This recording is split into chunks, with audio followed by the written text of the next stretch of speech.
I'm supposed to be the franchise player, and we're in here talking about practice.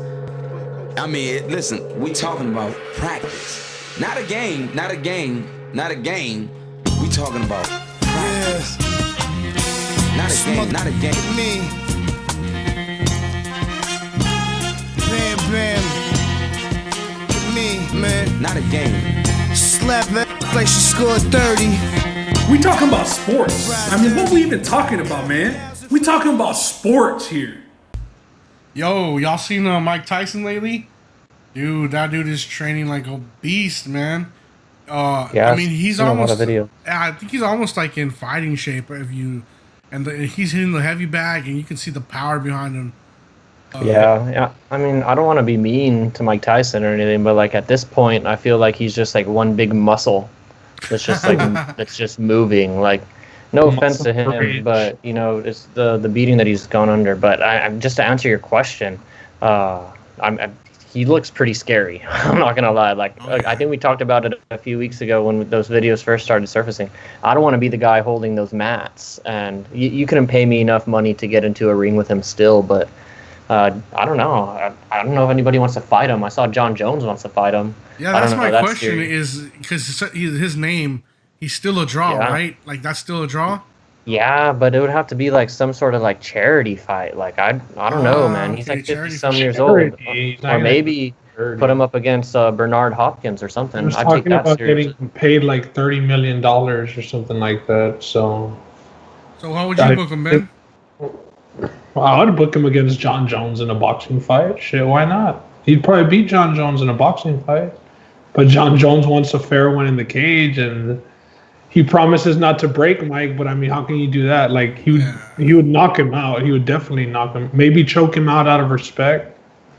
Just get Mike's back and choke him out. But in a boxing match, I think Mike would beat John Jones. I don't know if he'd knock him out, but I don't even know if he could last 12 rounds. Also at 50-some, so. He did it when he was younger. He would just try and knock you out in the first 30 seconds. But he also has trouble. None of us see him knocking out John Jones, right? I don't know, man. Yeah. I think he could. I think John Jones' stand-up is not the greatest. But you think Mike Tyson will knock him out in a boxing fight? Man. He's definitely going to be favored in a boxing fight against John Jones. Mike Tyson, I think, would be able to create the traps to do it. How old is Mike Tyson? Like 51? 52? 52? Who do you think would be the favorite, Roland? Almost a senior citizen.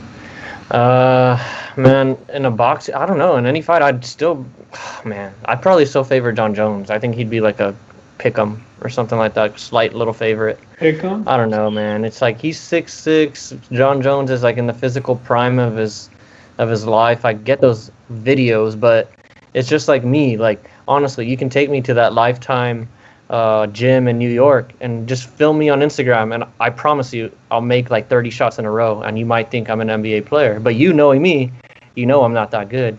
And same thing with Mike Tyson. You put him up against somebody that's like John Jones, it's not the same thing as punching bags. A good boxer. Yeah, I know, but it's still not punching bags. I haven't seen Mike Tyson sparring with anybody or fighting somebody that's fighting back. He's just he doesn't look like shots. Chuck Liddell either. No, he doesn't. Like, but I mean, Chuck Liddell's like that. You don't think that he'll be able to take shots? Man, I mean, like I said, at this point, he's just a moving muscle. So the shots that he takes, maybe he can take some shots and it won't do much damage. But honestly, I'm not that intrigued by it. I think it's cool seeing him hit the bags and stuff, but I'm not like dying or asking for a Tyson fight. I'm good on that. So you're saying you wouldn't pay to see one if it happens? No, I'd probably watch it on a stream or go to somebody's house that's watching it. I'm not gonna do that. Hey, dude, Tyson. Why would John Jones ask for a fair one in the cage if he didn't think he could win the boxing match? If you didn't think Mike Tyson would win the boxing match? No, obviously he thinks Tyson's gonna win the boxing match, so he wants his world also. You know what I mean? For sure. It's kind of like even John Jones doesn't expect to beat Mike. That's the way I interpreted his rebuttal to Mike. Like, if I want a fair one in the cage, if you can just take care of him in the boxing ring, why you got to go get in the cage with him? That's true. None of us expect Mike Tyson to accept a UFC fight. I don't expect that at all. But a boxing match for sure, he'll come back for a boxing match. I mean, my question is Mike Tyson's money right now? Is he does he have it right? Like, because back in the day when he was broke and he might have taken some of these fights, but now is his money right? Because I know you got a lot of businesses now. I mean, he's coming. I don't think it's with the ranch. I don't think it's at the level that it was during his heyday. And I know I was doing some research on that the other day. I was just curious to see kind of what he has going on. He has a couple of different ventures, but by far not near the height of his net worth. Where it was in the late 80s, early 90s. Yeah, I was just curious if financially he was motivated to fight. Yeah, no, he blew that for sure, and I think he would have the motivation to go get a payday. I mean, maybe he's training just to stay in shape, but I do also think that he might be out there looking for another payday because he's training for a fight. It would behoove him to, I think, especially. I know I'm probably in the minority in saying that I'm not that intrigued, but I've seen the Twitter comments. I've seen how many retweets those get, those videos of him punching the bag. So I can imagine there's a lot of people who would pay for that fight. I'm just not one of them. Yeah. You don't just like return to training the way that he has and showing up at all these different camps and with all these different fighters just out of nowhere and even Dana White has said Mike Tyson's fighting. Do I think it's a good idea? No, I advised him no, but he's fighting. Yeah, I don't think it's a good idea either, but it's whatever. We'll see. Mike Tyson for a reason. Just curious, if you had to put a bet that he fights before the end of the year, where would you put it at? The end of the year. July. The end of the year, I'd take a no. So not anytime this year. I would say no because they need fans for that. Yeah, they need a gate. Makes sense. Fans. All right, well, keeping up with this fantasy booking. Early 2021. 2021? All right, well, keeping up with fantasy booking, do y'all think that Dana made a mistake by not ever booking GSP and Anderson Silva in their prime? That super fight that everybody always wanted. I don't know if it was a mistake. Well, I really don't care for it, to be honest. I think it's a fight that the fans probably wanted. I think the fans would have paid. It probably would have broke a lot of records to get those guys. But you also have to keep in mind as a promoter, I think, and you see this a lot with the whole protection of guys or whatever. You got to keep your stars, winning. You can't cannibalize them and have one get knocked out and look really bad or something like that and kind of ruin the allure that one of them had going. So I think it was a strategic thing to never match them up. And I don't blame him for not doing it. I never really had much of a taste for it just due to the fact that I know what type of fight it'd probably end up being, and I don't think it'd be an entertaining fight with GSP just trying to grasp Anderson and take him down. Yeah. Because I think the fight didn't happen because of GSP. I think that's why it didn't happen. Yeah. So you just think ground and pound would have been the situation? For GSP, I mean, that would have been his only route. But up on the feet, bro, if Jimi Hendrix was tuning him up, imagine what Anderson Silva would have done to him. Jimi Hendrix? Johnny Hendrix. That's true. Johnny Hendrix. I was like, shoot, the guitar player came back and hit him up? Big Rig. Hey, but he was also tuned up on roids during that fight, too. Regardless. Everybody was. Yeah. If he's able to connect with GSP that way, I think Anderson Silva would have cleaned him up. Yeah, personally. Probably. Hey, so I got a little fantasy question for you guys. If y'all had the capital to buy a sports team in any sport, but it has to be a new team, it can't be an existing team, what sport would you invest in, and what city would you want it to be in?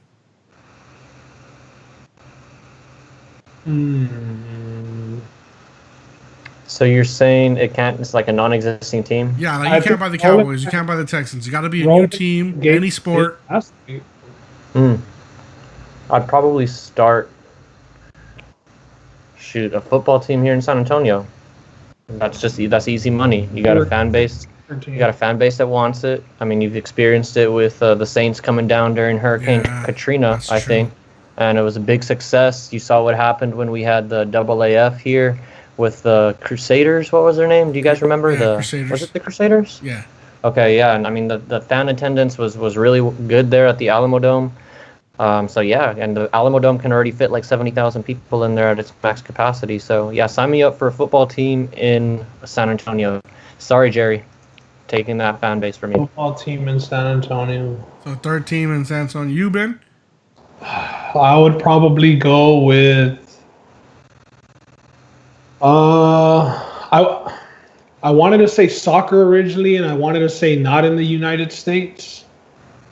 I would probably do like a Mexican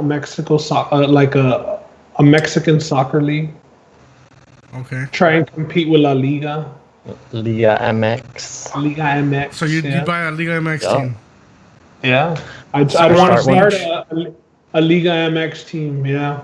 Hey, that's not Swag. bad. Be on I a like beach that. somewhere, starting with the soccer team. Yeah. Wouldn't be too Sinola. Be the Santas. bad. All right. Well, yeah. Down in What Sinaloa. about you, Justin? What about you? Where are you going? Soccer? Vegas. I'm going to Vegas. He'd start a And, wrestling federation. bro. Vegas MLS team. I guess the Vegas basketball team. There we go. Vegas Yeah. NBA team. I fuck with that. I'd do that probably.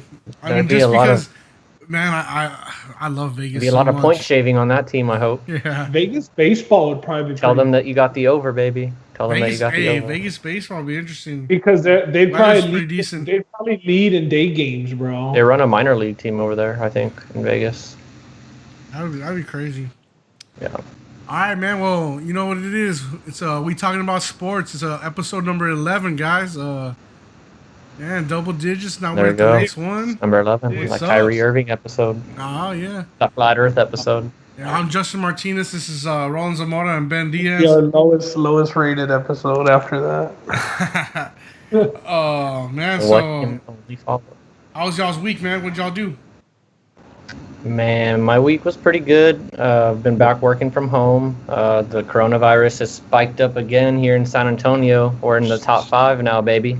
Top 5 in the nation. You better I recognize it saw that over here. tweet, number one. Yeah, we can't be stopped.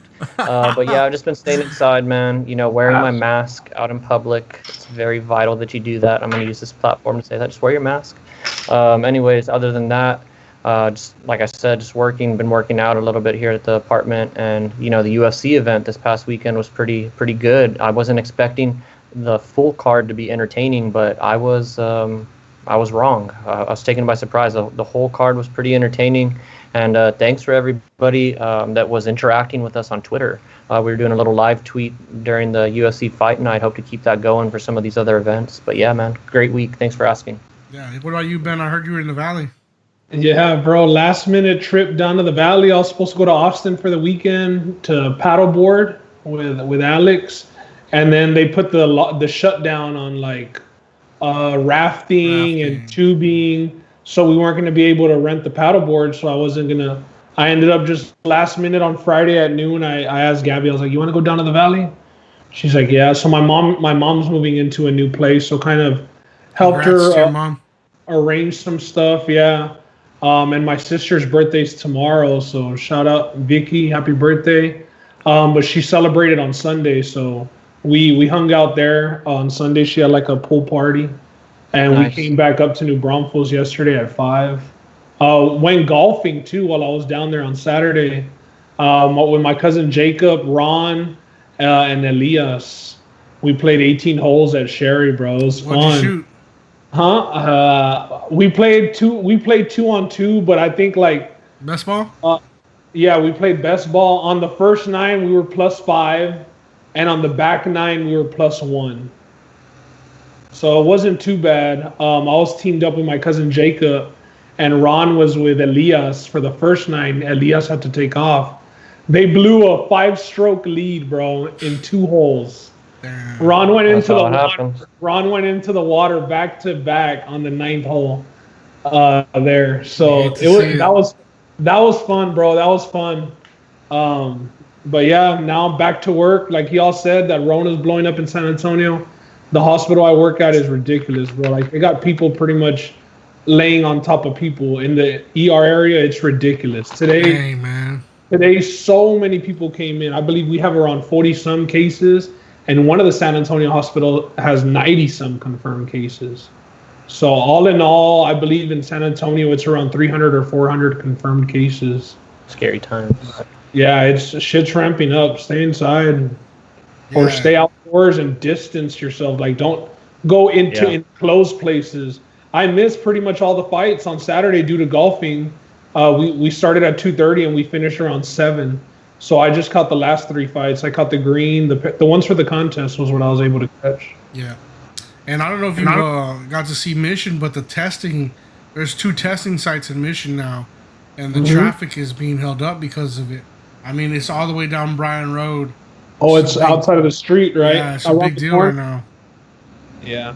Right now, I went and bought actually a set of irons from some dude on OfferUp, and I met up with him at the Walgreens, and the Walgreens right here next to my house, it has signs that they're doing testing by appointment. They're at the Walgreens. And it's like just through the drive-thru, and they had a line. There was about 6 cars in the line. What brand of irons did you get? There were some used Callaway ones, bro, and I was able to get them for $45. Hey, his lost your game. Right. Yeah, it's the 4 iron all the way to the pitching wedge. So I just got to get a putter and a driver, and I'll be all right. Yeah, that's good. We're gonna go golfing again in 2 weeks when I go back down. So. Hell yeah. All right. Hey, we had some comments by Josh, so I'm gonna read them up. See what he said this week. What's up, Josh? Right. Concerning UFC? 2 comments, and one's soccer, and the other one is about sports teams. Let's start it off with I watched a documentary, and he's talking about Benzema at the time. He said, I watched a documentary on him maybe 2 or 3 summers ago, and it's sad how dirty the French international team has done him after past scandals. Benzema is easily one of the top 2, maybe 3 strikers in the game. The other 2 in front of him you could make a case for play for Barcelona. Real Madrid is looking like they are going to go through everything that comes their way the next 2 months. I was talking to my brother Mike this morning at the gym about how wonderful it is to watch the Spanish-Brazilian combinations in the best team in the world. Do not be surprised if they go to Manchester, score the 2 goals they need, and shut out City to advance to quarterfinals. With that being said, Barcelona needs to do what they can to keep Messi happier. Losing Arthur is a big blow, and there's games Barca shouldn't be losing. Piqué is getting older, and a lot of their young talent ends up getting hurt. Man, Josh. Josh sounds like a lot of Real Madrid love and a lot of Barca. Yeah. Barca Distaste. Distaste, yeah. But top Fair.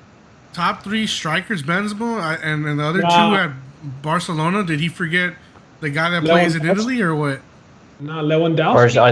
I think he's just talking about La Liga, right?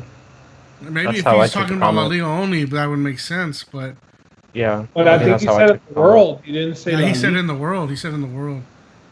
And, I would even put Lewandowski ahead of Benzema as well. Yeah, and then to poop on PK, man, the dude still knows the angles. I mean, and I'm not a Barcelona fan. You know me, I don't like Barcelona at all. So I'm not gonna poop on PK either. That guy's still cutting people off. I kind of share the same sentiment as Josh on PK. I've watched a couple of their games recently, and even before the coronavirus, I thought that it was showing that he kind of lost a little bit of a step. But I mean, if he's good enough to hold his spot, it's for a reason. You know, you lose your spot at that top level pretty quickly if there's a new youngster coming up that they deem more valuable and they want to work. But there's obviously nobody there to overtake Piqué, so that does say something. But I do kind of agree with Josh. I think he's lost a bit of a step. And I also do agree that Messi does have some happiness problems. And, I mean, he's not one to shy away from showing it on the field.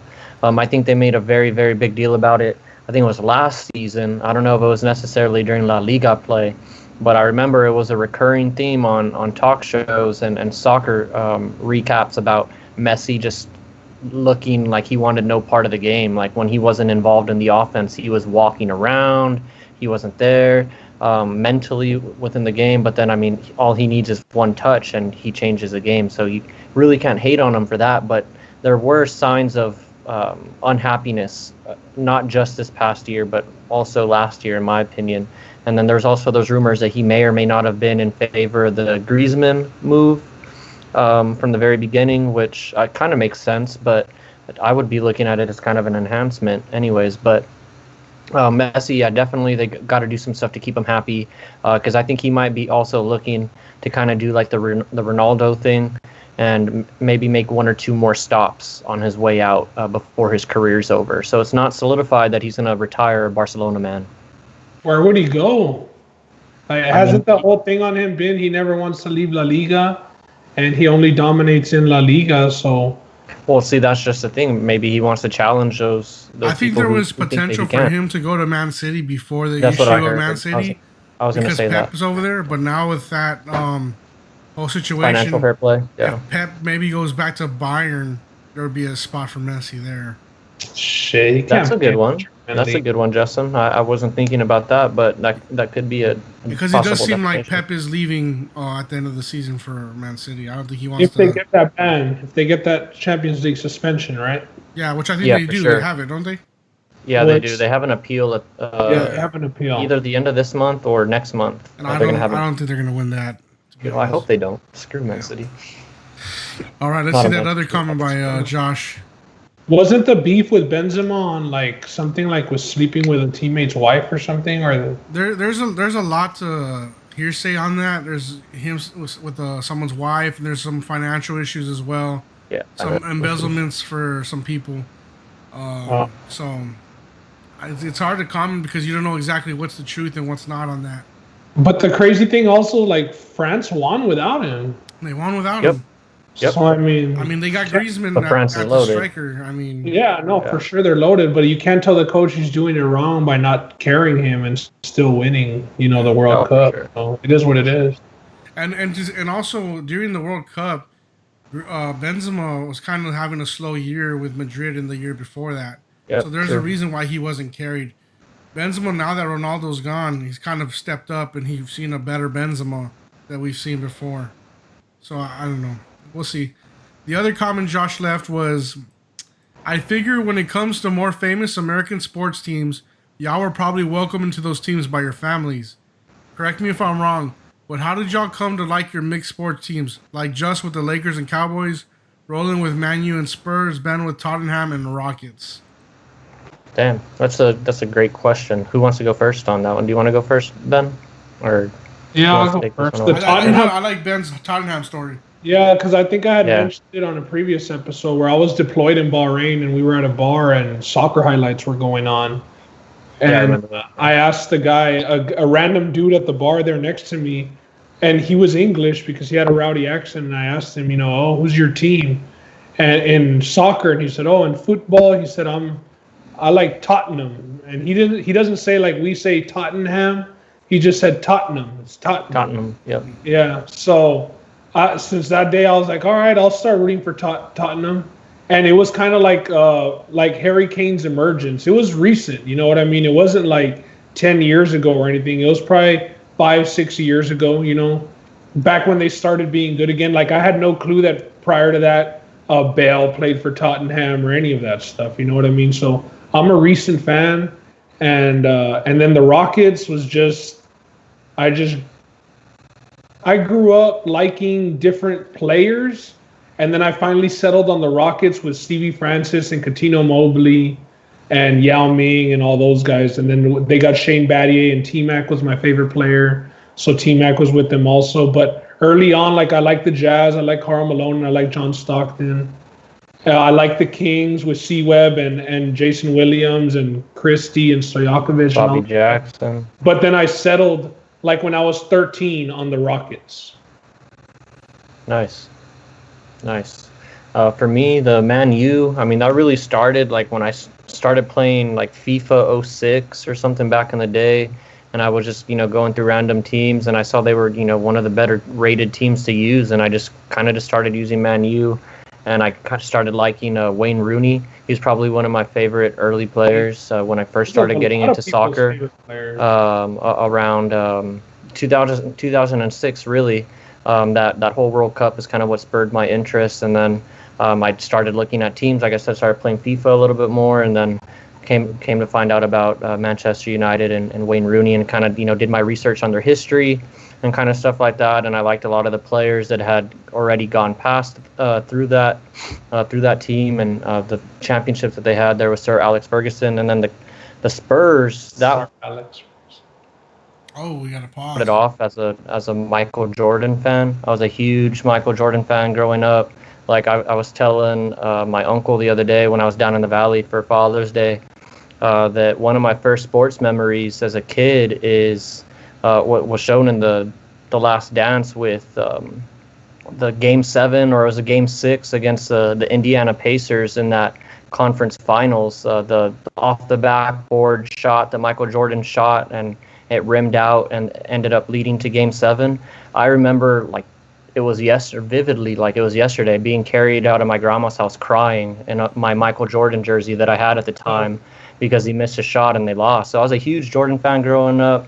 But the Spurs, I mean, they're home to one of my first like vivid sports memories that I can remember, and that's watching the Memorial Day Miracle with Sean Elliott and on their way to their first championship against the Trailblazers. And that was in 1999, the year after Michael Jordan had won his last championship. So he was kind of already out of the picture in the NBA, and I was a fan, kind of looking for a new team to follow and whatnot. And so they were in San Antonio in Texas, even more reason for me to start rooting for them. And then they had this young whippersnapper by the name of Tim Duncan that became one of my favorite players to watch throughout his whole career. So yeah, that's kind of how I came about the Spurs and Manchester United. It's a great question.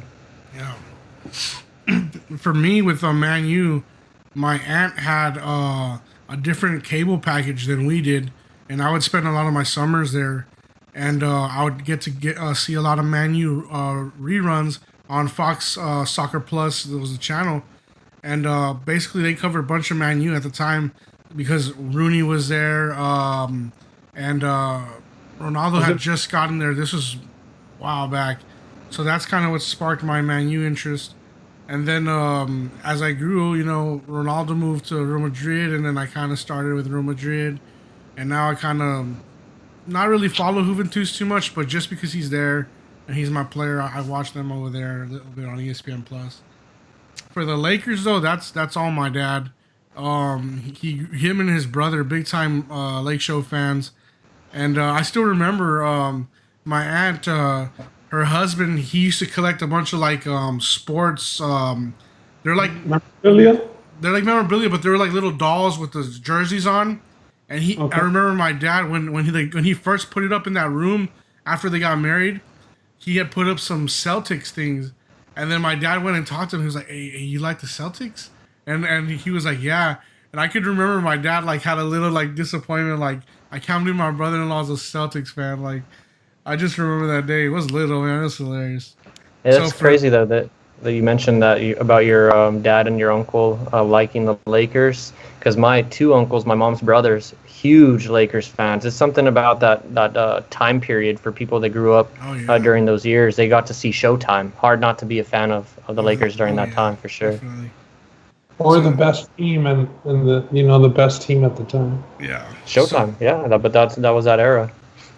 So that's how that came about, Josh. Good question, man. Both questions pretty good. Great question. Great addition to the podcast, asking those questions. We appreciate you. All right, man. Hey, soccer's heating up for some of the leagues. So we're going to take a look here at the Premier League. Liverpool's at 86. They sealed the deal. They got the league. It's theirs. This happened over Man City and Chelsea playing, and Chelsea ended up beating City, which locked it in. And that was a good game, too. That was a good game. And now, since Man City's facing that ban, you're looking at fourth and fifth being a close race. Chelsea with 54 points, City with 55. Wolves right there at 52. And then Man United and Tottenham just right there, 49-45. So, hey, Ben, Tottenham can make a... Look, I'm going to make my prediction right now. This is the way the standings are going to end. All right? Hit me. It's going to be Liverpool 1, Man City 2. Obvious. I think Liverpool already has number 1 locked up. Yeah, that's set in stone, both of those.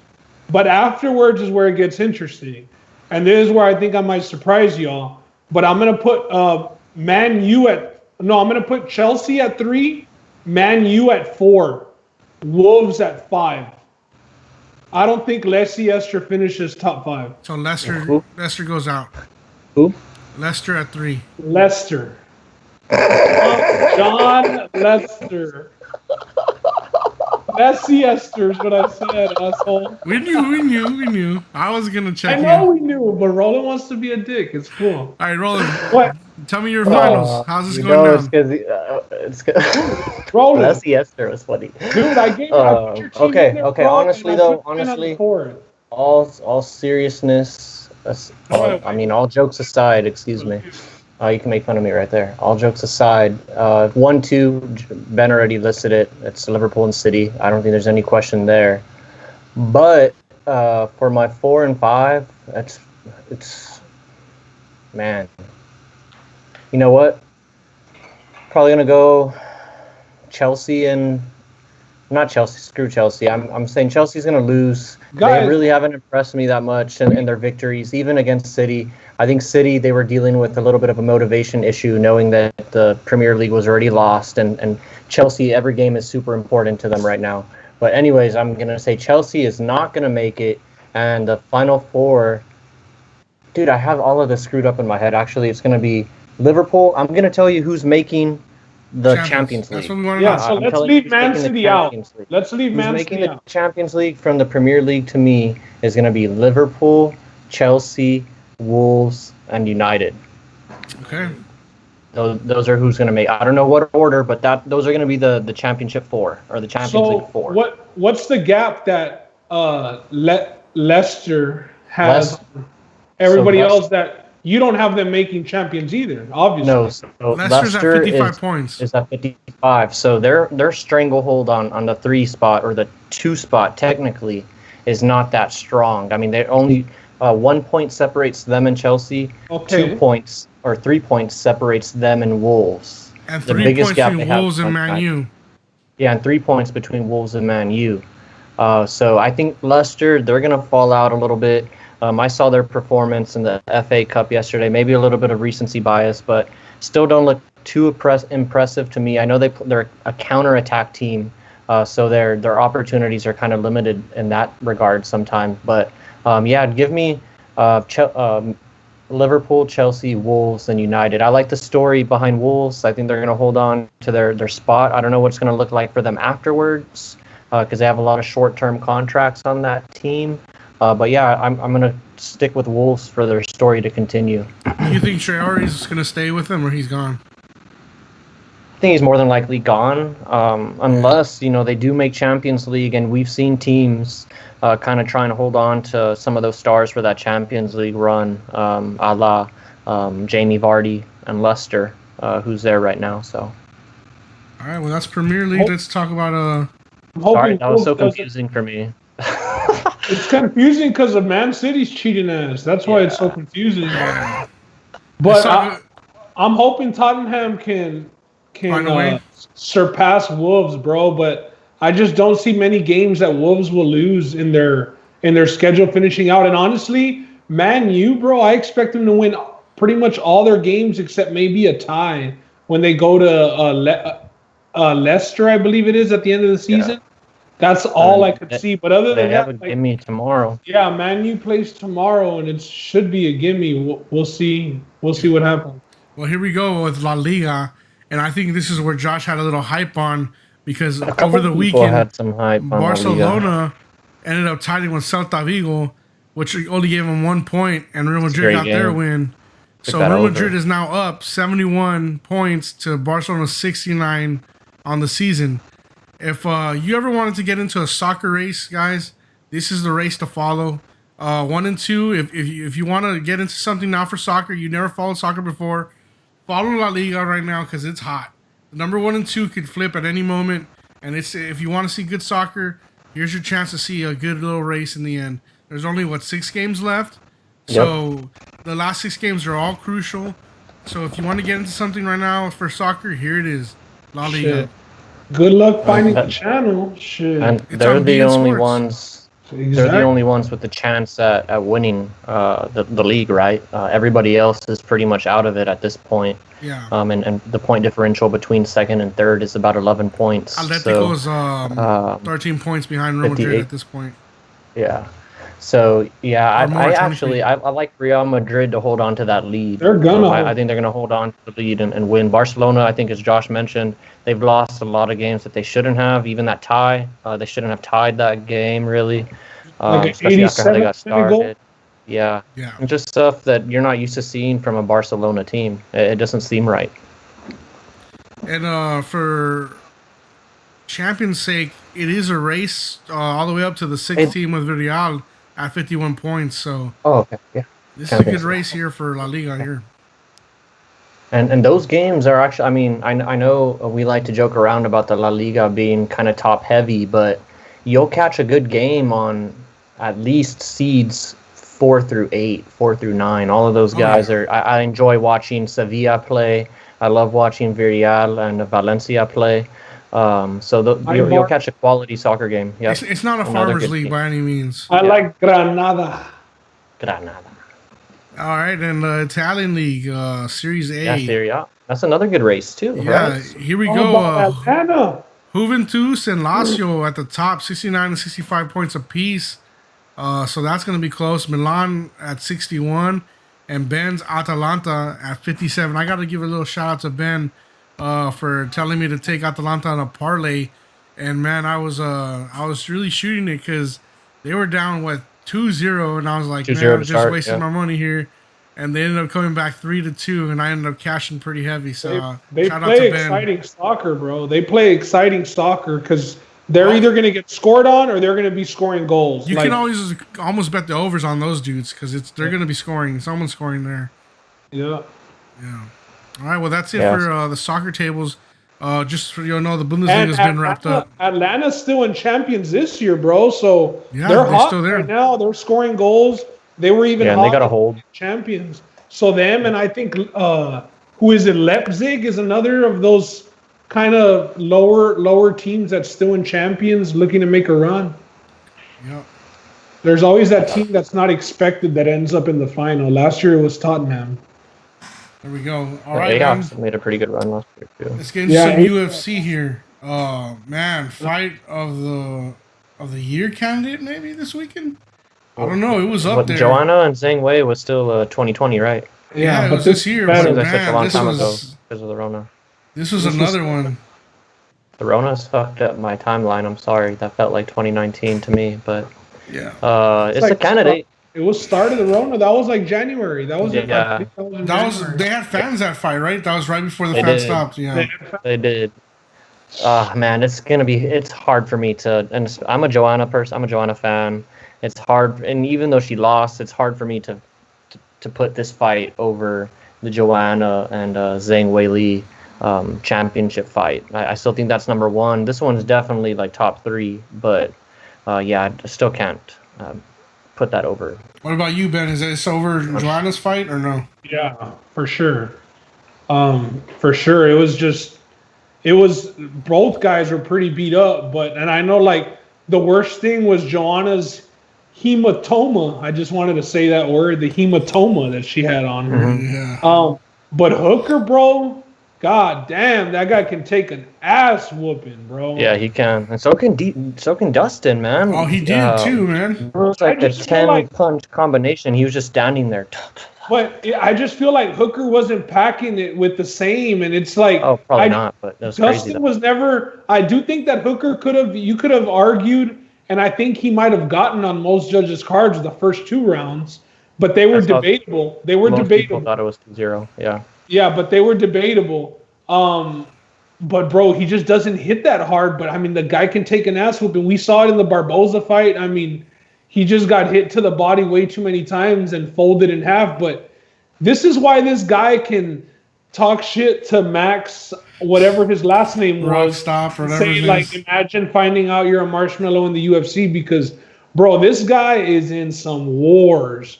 And he's That's a good only point. 25, 26 years old, Hooker. So he has all the right to say that based on the performances and fights that he goes in and that we expect to see when he's in there. Yeah, he might be a douchebag, but when the cage locks, he's in there and he puts his money where his mouth is. So that was a good fight, man. Kudos to both guys, bro.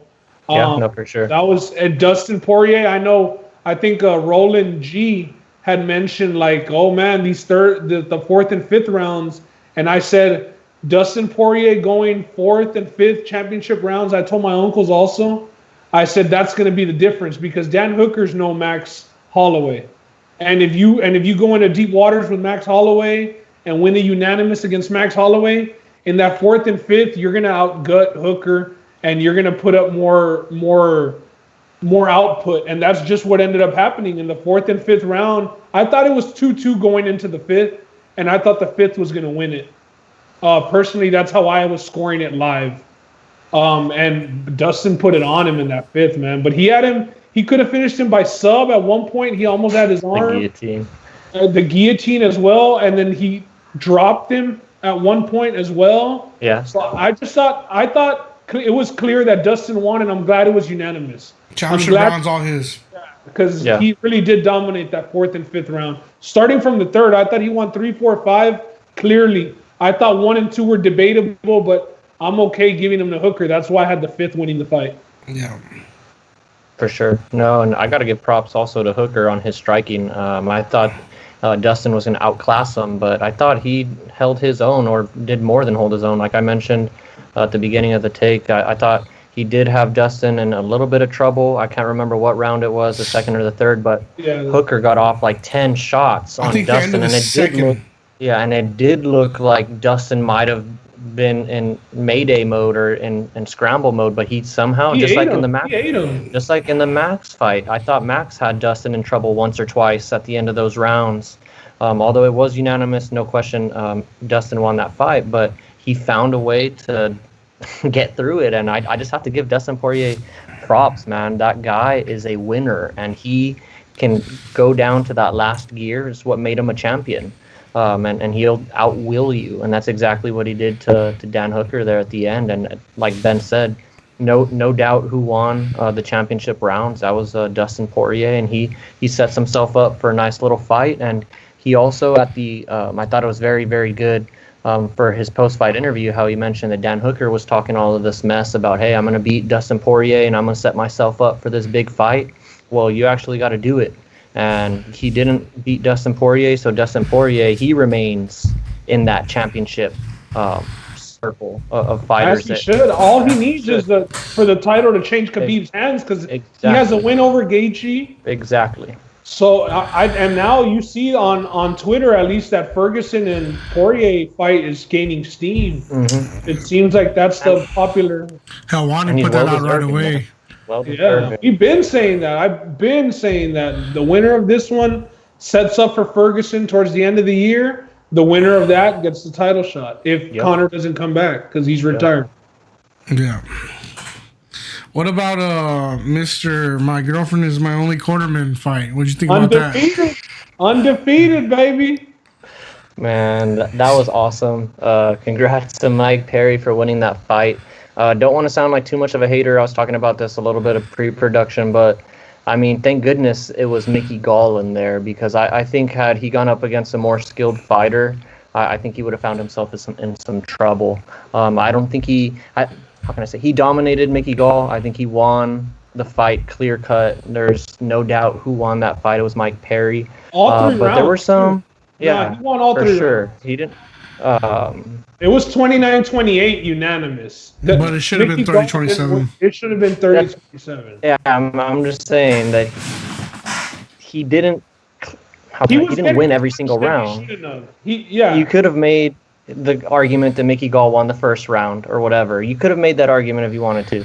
But all that I'm saying is, had he gone up against somebody that was a little bit more skilled than Mickey Gall, I think he would have found himself in some trouble and might have lost. And that's why you heard him say after the fight that he can't wait to link up with some of these other guys down in South Florida and get himself into a more traditional camp. But I'm also on the side of, he probably didn't need to train super, super hard to beat Mickey Gall. I think he was relying on his natural talents, and he's a great boxer naturally. He was just relying on his instincts. He said it a lot in the pre-fight interview, saying that I'm just going to stand my ground and nobody's going to take this from me. That works against Mickey Gall.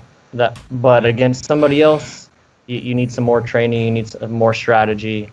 So I'm glad to hear that he has his mind set on the right things as far as trying to link up with some other people. It looks like he might be with American Top Team for now.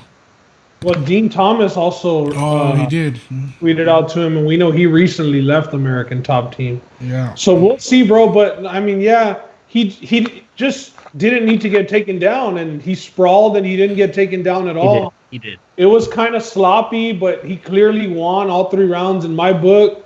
His girlfriend didn't tell him shit in the corner. Just, hey, what was there to tell him? He was winning every round. Just That's what do you want good this coaching. ice? You're What do you doing want good, this baby. ice? You're doing Coaching good, right baby. there. You You're ain't doing got to good, do baby. anything different. Keep it up, That's baby. good coaching. Just keep it up. That's it. Keep it up. And he even had to grab his own damn water because she didn't know the water. He's like, hey, baby, put that ice on my neck. Yeah, she put the ice on his neck. But how can you dislike Mike Perry after that? Yeah. Seriously. Yeah, I'm a fan, bro. I'm a fan. Yeah, I'm a man. fan also. Awesome move, and I know that we say that he's crazy and shit, but smart because this was the fight to do that shit. Exactly, and You pull it know, off. he knew that he needed a team. That's why right after the fight he said he did. But this was the fight to flex and create a little story. Because he said in his post fight, everybody commenting on his Instagram, talking shit. Then he took a shot at Uncle Sam. Yeah, Uncle Sam. My uncles, bro. My uncles who are, older people, and I would think that they thought Mike Perry was a fool. One of my uncles up in Buda, he was like, hey, man, I like this guy. He said, I like this guy. And make my sure other he's uncle said paid the same beforehand. shit. He's like, he's crazy, but I like it. I like what he's saying. And then somebody even asked him, I believe, if he in the post fight, if he would reach out to the Diaz brothers and maybe go and train with them, because that's kind of the vibe that he puts off with the way that he carries himself. Yeah, he does. No fuck. So, what do I you was think about his thinking- call out? Who did he call about out? his call out? He called out that despicable, Englishman. Oh, hey, well, Darren Till's harassing him on all social medias over and over. So I got in the middle of their whole thing. So did it start off as playful banter, or did Till just start picking on him and Perry was never playing around? It started off playful. It's just that Till Perry crossed got the like a line. new girlfriend and Till Okay. talked about her, and because it started off So with it was like playful. Till telling Perry like, "Do you want to spar?" But it sounded like if he wanted to go to the spa, Yes. and he's like, "No, I don't want to go to the spa with you." Like, but he was saying spar. Just in his English. But then somewhere along the line, it just turned serious. And Mike Perry's like, if I see him He in the said street, some. take it about. Darren Till said some stuff about raw dogging people, and he went there. So Mike Perry didn't take too kindly. But I just like how he called him out. He doesn't care that Till's a middleweight and that he's only a Well, that's why he Well, said, Till I want used to to be train with Yoel welter. Romero. He said, I want to train with Yoel Romero. That way I could feel what that 185 or 180-pound weight feels like. You know what I mean? So he kind of threw a hint at that he wanted to go and train with Yoel Romero. And I could see him getting around with guys like Masvidal. He could get along with guys like that. I think So, he'd have a lot of good looks there, like Poirier. He'd have a lot of good It looks. has traction. Well, I think it has traction but it should have happened a while ago when Till had lost a couple fights. True. Darren Till's fighting Whitaker right now. The winner of this they're both top 5, or if not, the winner of this is going to be top 5, and you're looking at one more fight in the title shot. If Darren Till wins, and I believe that he's favored to win against Whitaker, the line is already out. That fight's July 25th. I believe it does have traction also because his management is Masvidal's management. Yeah, it's Kawa. Yeah, so there's But traction the there. thing is, with the ranking wise, it just doesn't make sense. Like Till, if he loses to Whitaker, it makes sense because you want to win one to get back on track. And if you're gonna fight a stand-up fight and be way bigger than Mike Perry, then that's a fight you want to take. For sure. But off of a win, you're not gonna go back and fight Mike Perry because that's not gonna do anything No. for you. That's true. That's a good point. It's very situational. That fight comes up next month, so we'll That find playful out. banter, or that banter between them's hilarious. So between Till and Perry. Well, find it Till, hilarious. and now he's making all those Dana faces and all that stuff too. Oh yeah, the Till Darren enjoys his little Till social media game. Is it true? Dana Till. Yeah. All right. The last for the podcast sake, the last fight we had was Jean Vellante and Maurice Green, and I got to give a little shout out to Mondo here because in the Twitter comments on We Talking About Sports, Mondo says I got Maurice Green plus 900 sub. Props, And Mondo. I said, let me look that up, Mondo, and I started looking at Maurice Green's fight page. saw a few subs in there. And I said, Mondo might be onto something here at plus 900. So I said, I'm going to go ahead and take it. Sure enough, I didn't think we were going to cash, but third round, it ends up happening. So I got to give Mondo some props. He made me some money. The bulk of my money was made through Mondo this Saturday. So thank you, Mondo. And something you never see before until this is another thing, guys. Like I know me and Roland picked all the same fights for the podcast pick'em contest last week, and I said, shit, if I'm gonna change any, it's probably gonna be this John Vellante and Green one, just based off of the line. But then you see the weigh-ins, and I thought I was weighing in. I didn't think it was a UFC fighter because, man, if you see the picture of John Vellante on the scale, it's ridiculous. It's all belly. The only reason he made heavyweight was because he had a keg. He was carrying a keg around, bro. Straight off the couch, bro. He gets tapped out from top position. And it wasn't even tapped out due to, like, he was technically being choked or anything. He was just gassed, and he couldn't go. Because it was his first ever fight at heavyweight, bro. He tapped out from the top, bro. And the guy was squeezing him no. In a fight that he might have won because he dropped Maurice Green to start that third round.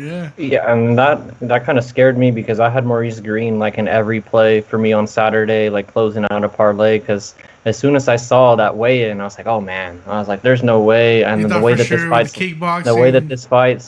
this fight's lined, like it's still not steep enough for me not to take it. So I threw it in a lot of parlays, and thankfully he ended up pulling out. But I don't think he was in danger of losing that fight. I think he was going to win it either way. But he got the plus 900 sub for Justin. And shout out to Mondo again for that call. Plus 900 is a pretty big deal. Did y'all play it by any chance? No, I didn't. I didn't even see the comment. Honestly, I was off of Twitter because I was playing golf in the morning, or I was at the driving range, and then I hopped on like right as the fight started, and I started live tweeting. So I guess that interaction happened a little bit earlier in the afternoon. So I missed that, but still had a pretty decent weekend bet. A little 10 spot or what, just? No, it was a little extra. Oh, damn. Nice. We'll show it in the group me if we have to. On those, you owe Mondo a beer then, cuz. I owe Mondo a little bit, you know what I'm saying? That's why I had to shout him out. A little sixer.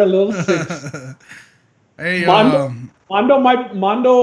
hopefully will be coming on with us too to pick for UFC, the pay-per-view card. It's looking like it. We're gonna try and book Mondo, man. Busy dude. Yeah, trying to book Mondo. He just moved into a new place too, so he's been super busy. Got to talk with his manager. Let's hope that the second time is the charm, and his manager actually lets us contact him directly instead of just going through email this time, Mondo. Yeah, seriously, it's very tough having to do that. Those were the 3 fights we had for the podcast. Ben, you want to go over the pick'em contest since we've been over this now?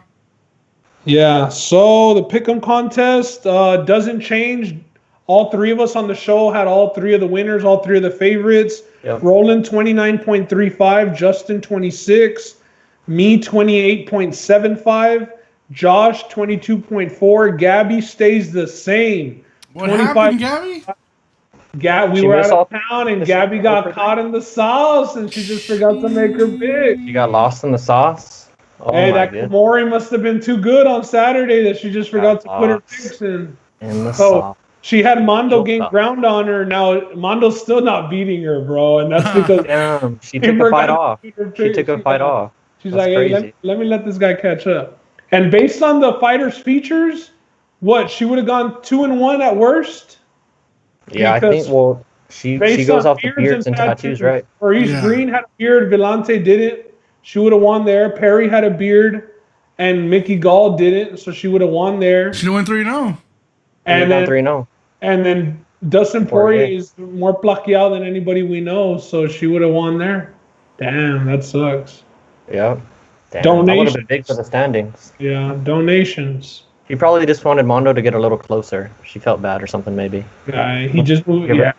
It was her. Hey, Mondo, consider that your housewarming gift, all right?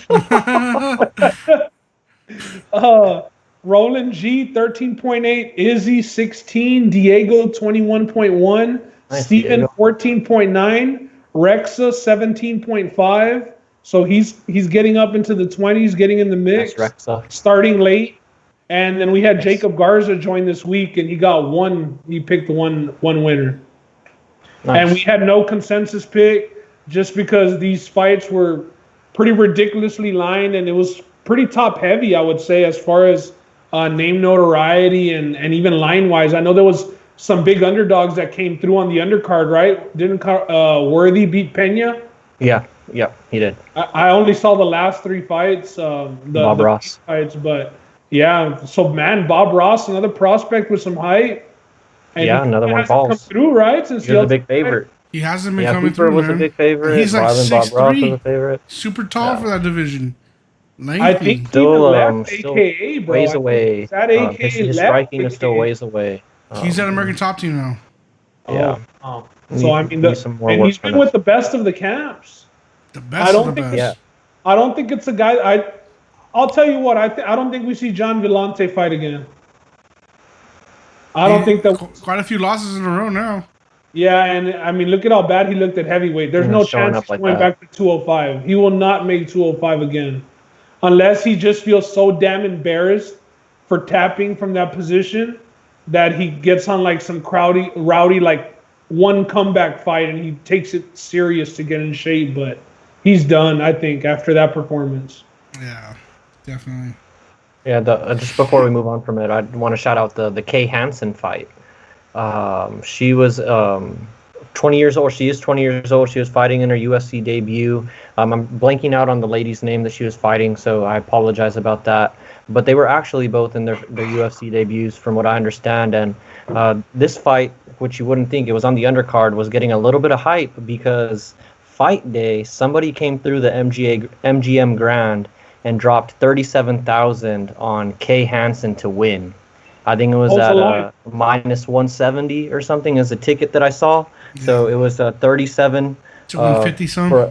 To win 57. So the payout was 20,000 on that bet. And man, I'll tell you, if I were that guy that had the $37,000 bet, I would have been sweating because. How did that fight play out? It was, to me, it could have been scored either way. I thought it was like 1-1 maybe in the third, or it could have been 2-0 for the other woman in the third. It was pretty scary, at least from my perspective. I could be wrong on this. But anyways, Kay Hansen, it's Kay, not Kate.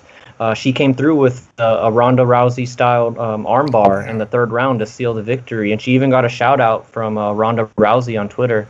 Everybody started tagging her and whatnot, and Ronda, I guess, caught wind of it and gave her a little shout-out and said, hope to see more of you in the future. But needless to say, she cashed out the bet for that guy, and they ended up taking a picture with each other in the airport. I guess they ran into each other. Wow. Yeah. Imagine, though, betting 35,000 on a UFC debut. Like, you have to shit and piss money at that point, bro. Seriously, that's just like a little throwaway. Or that's degenerate as hell, or you just haven't had action in 4 months and...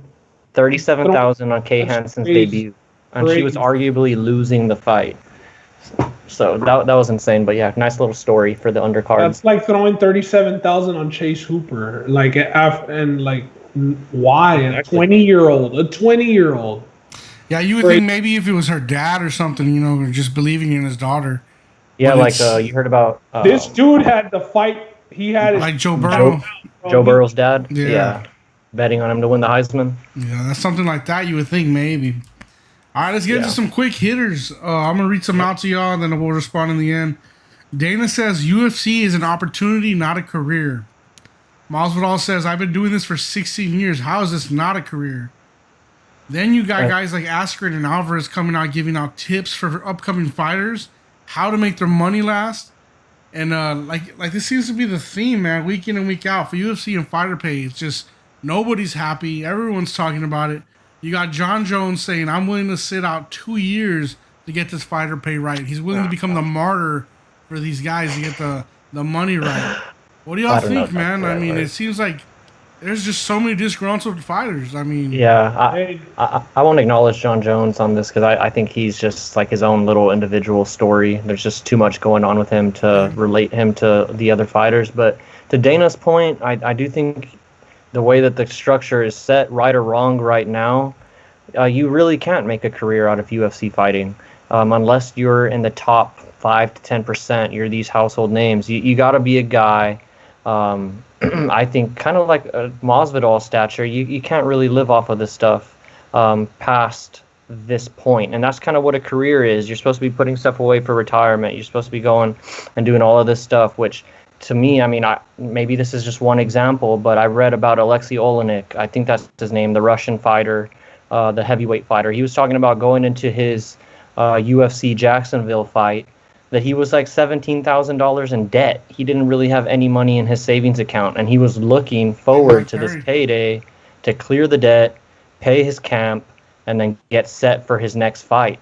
You know, keep on going. And a lot of fighters, I think, live this way because of the structure. And excuse me, you have a lot of you get paid $50,000 to show up, and you get paid an additional $50 if you win. So that's a win or a loss is a difference between a normal payday and a six-figure payday for a lot of these fighters, at least. And then so just to answer the question, I do think that it's hard to make the UFC a career. I do think it's more of a job opportunity that you have for a certain amount of time for most fighters. Otherwise, you're going to need to do something else with your life afterwards when you're done fighting, in my opinion. But there are people who can make a living off of it and make it into a career. And I think Masvidal is one of those guys. What, Roland? 50, you make 50 just to show.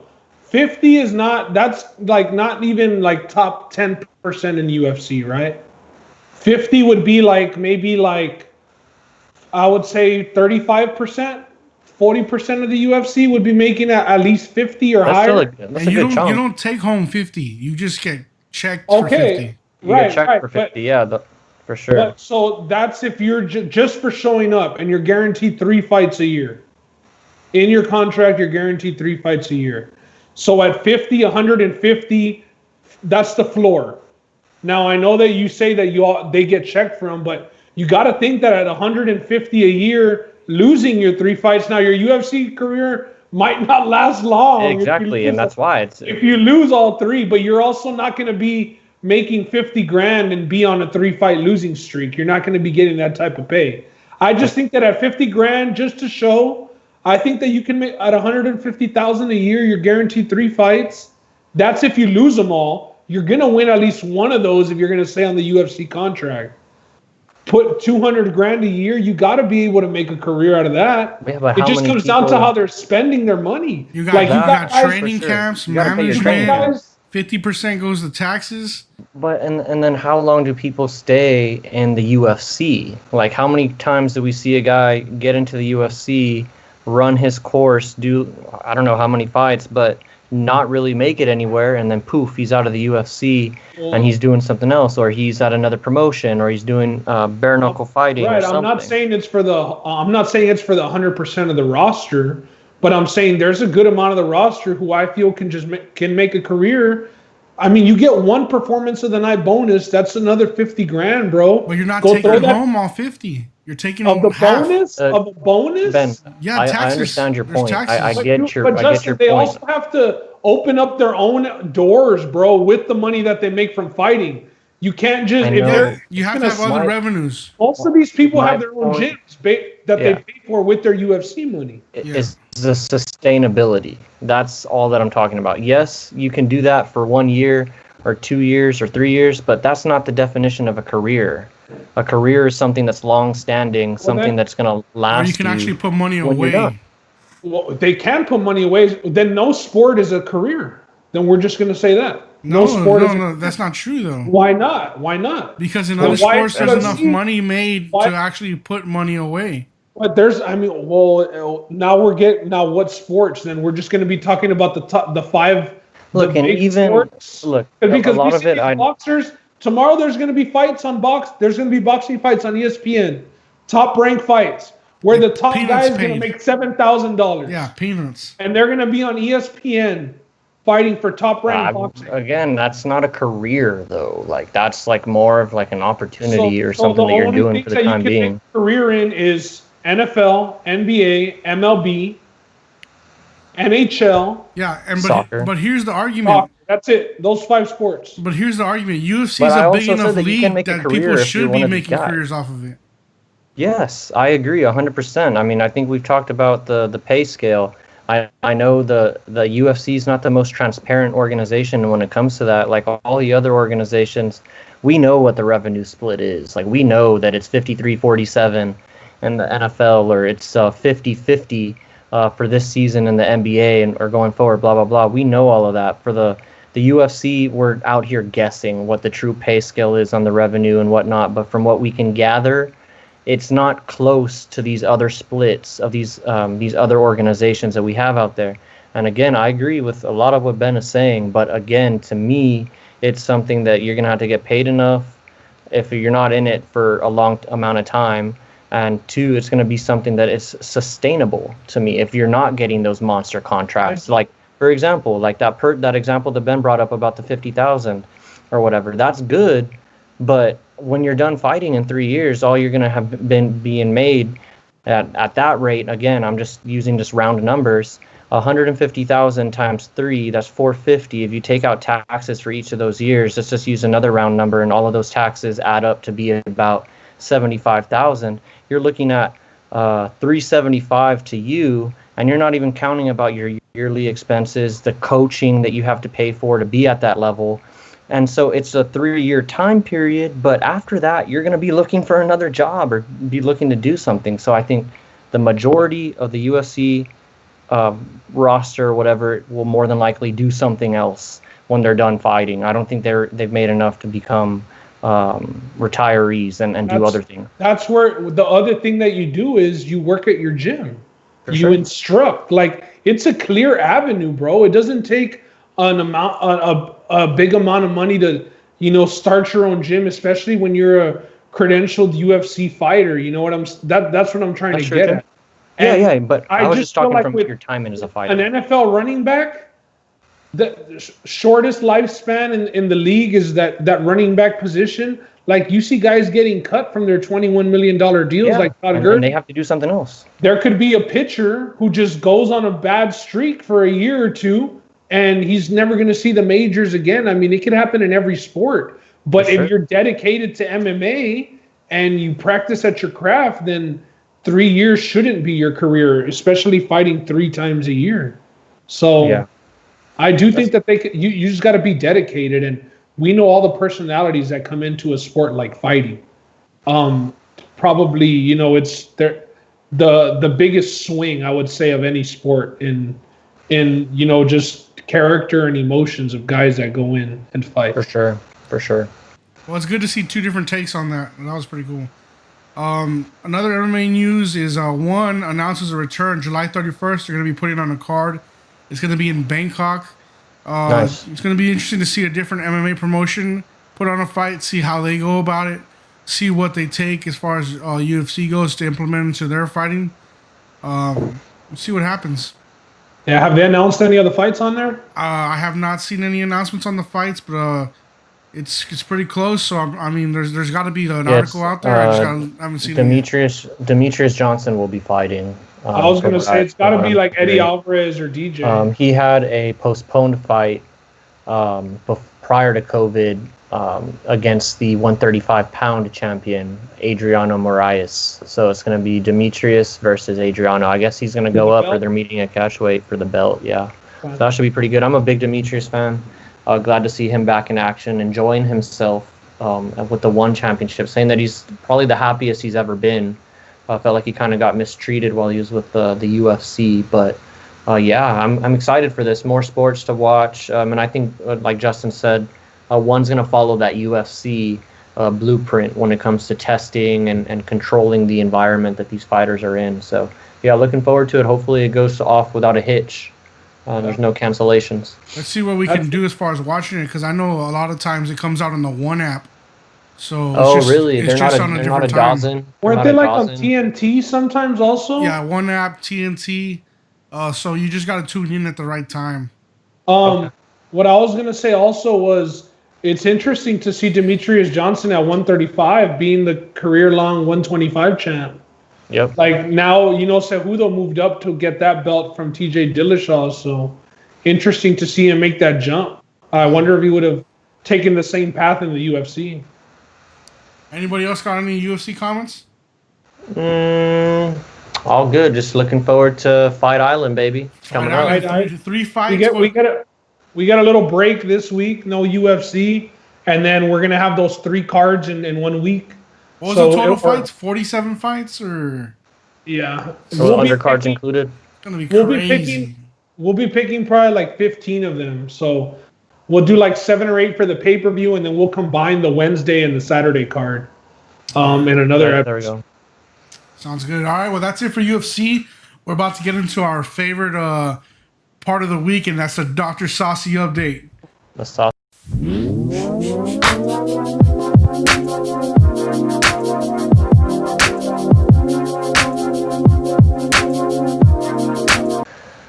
Alrighty, guys.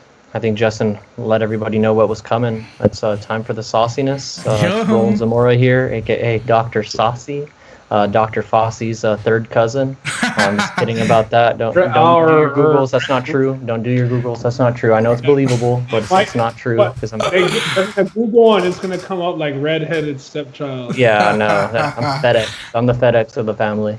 But yeah, anyways, it's going to be a quick little update, and it's going to be primarily centered around the NBA because, as you know, they're the one league that's really, really trying to gear up for their restart. As everybody knows, they chose the Disney World Resorts in Orlando, Florida, to be the spot that they're going to hold for their seeding games, and as well as the NBA playoffs for the rest of the 2020 season, so they can try and get LeBron his last championships. So as far as the updates are concerned, though, Rudy Gobert, he's come out and said that he's still not fully recovered from the coronavirus.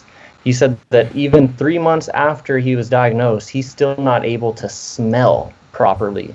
Does that give you guys a little bit of a pause or concern, knowing that, I mean, he was one of the first players that we heard that tested positive, and he's still saying that he's not ready? Or do you think this follows the line of, and I'm not trying to be insensitive, but follow the line of Rudy Gobert being like a little bit of a crybaby, maybe, and just over-exaggerating? I'm kind of at the point where, after seeing him touch all the mics and be disrespectful, I don't care.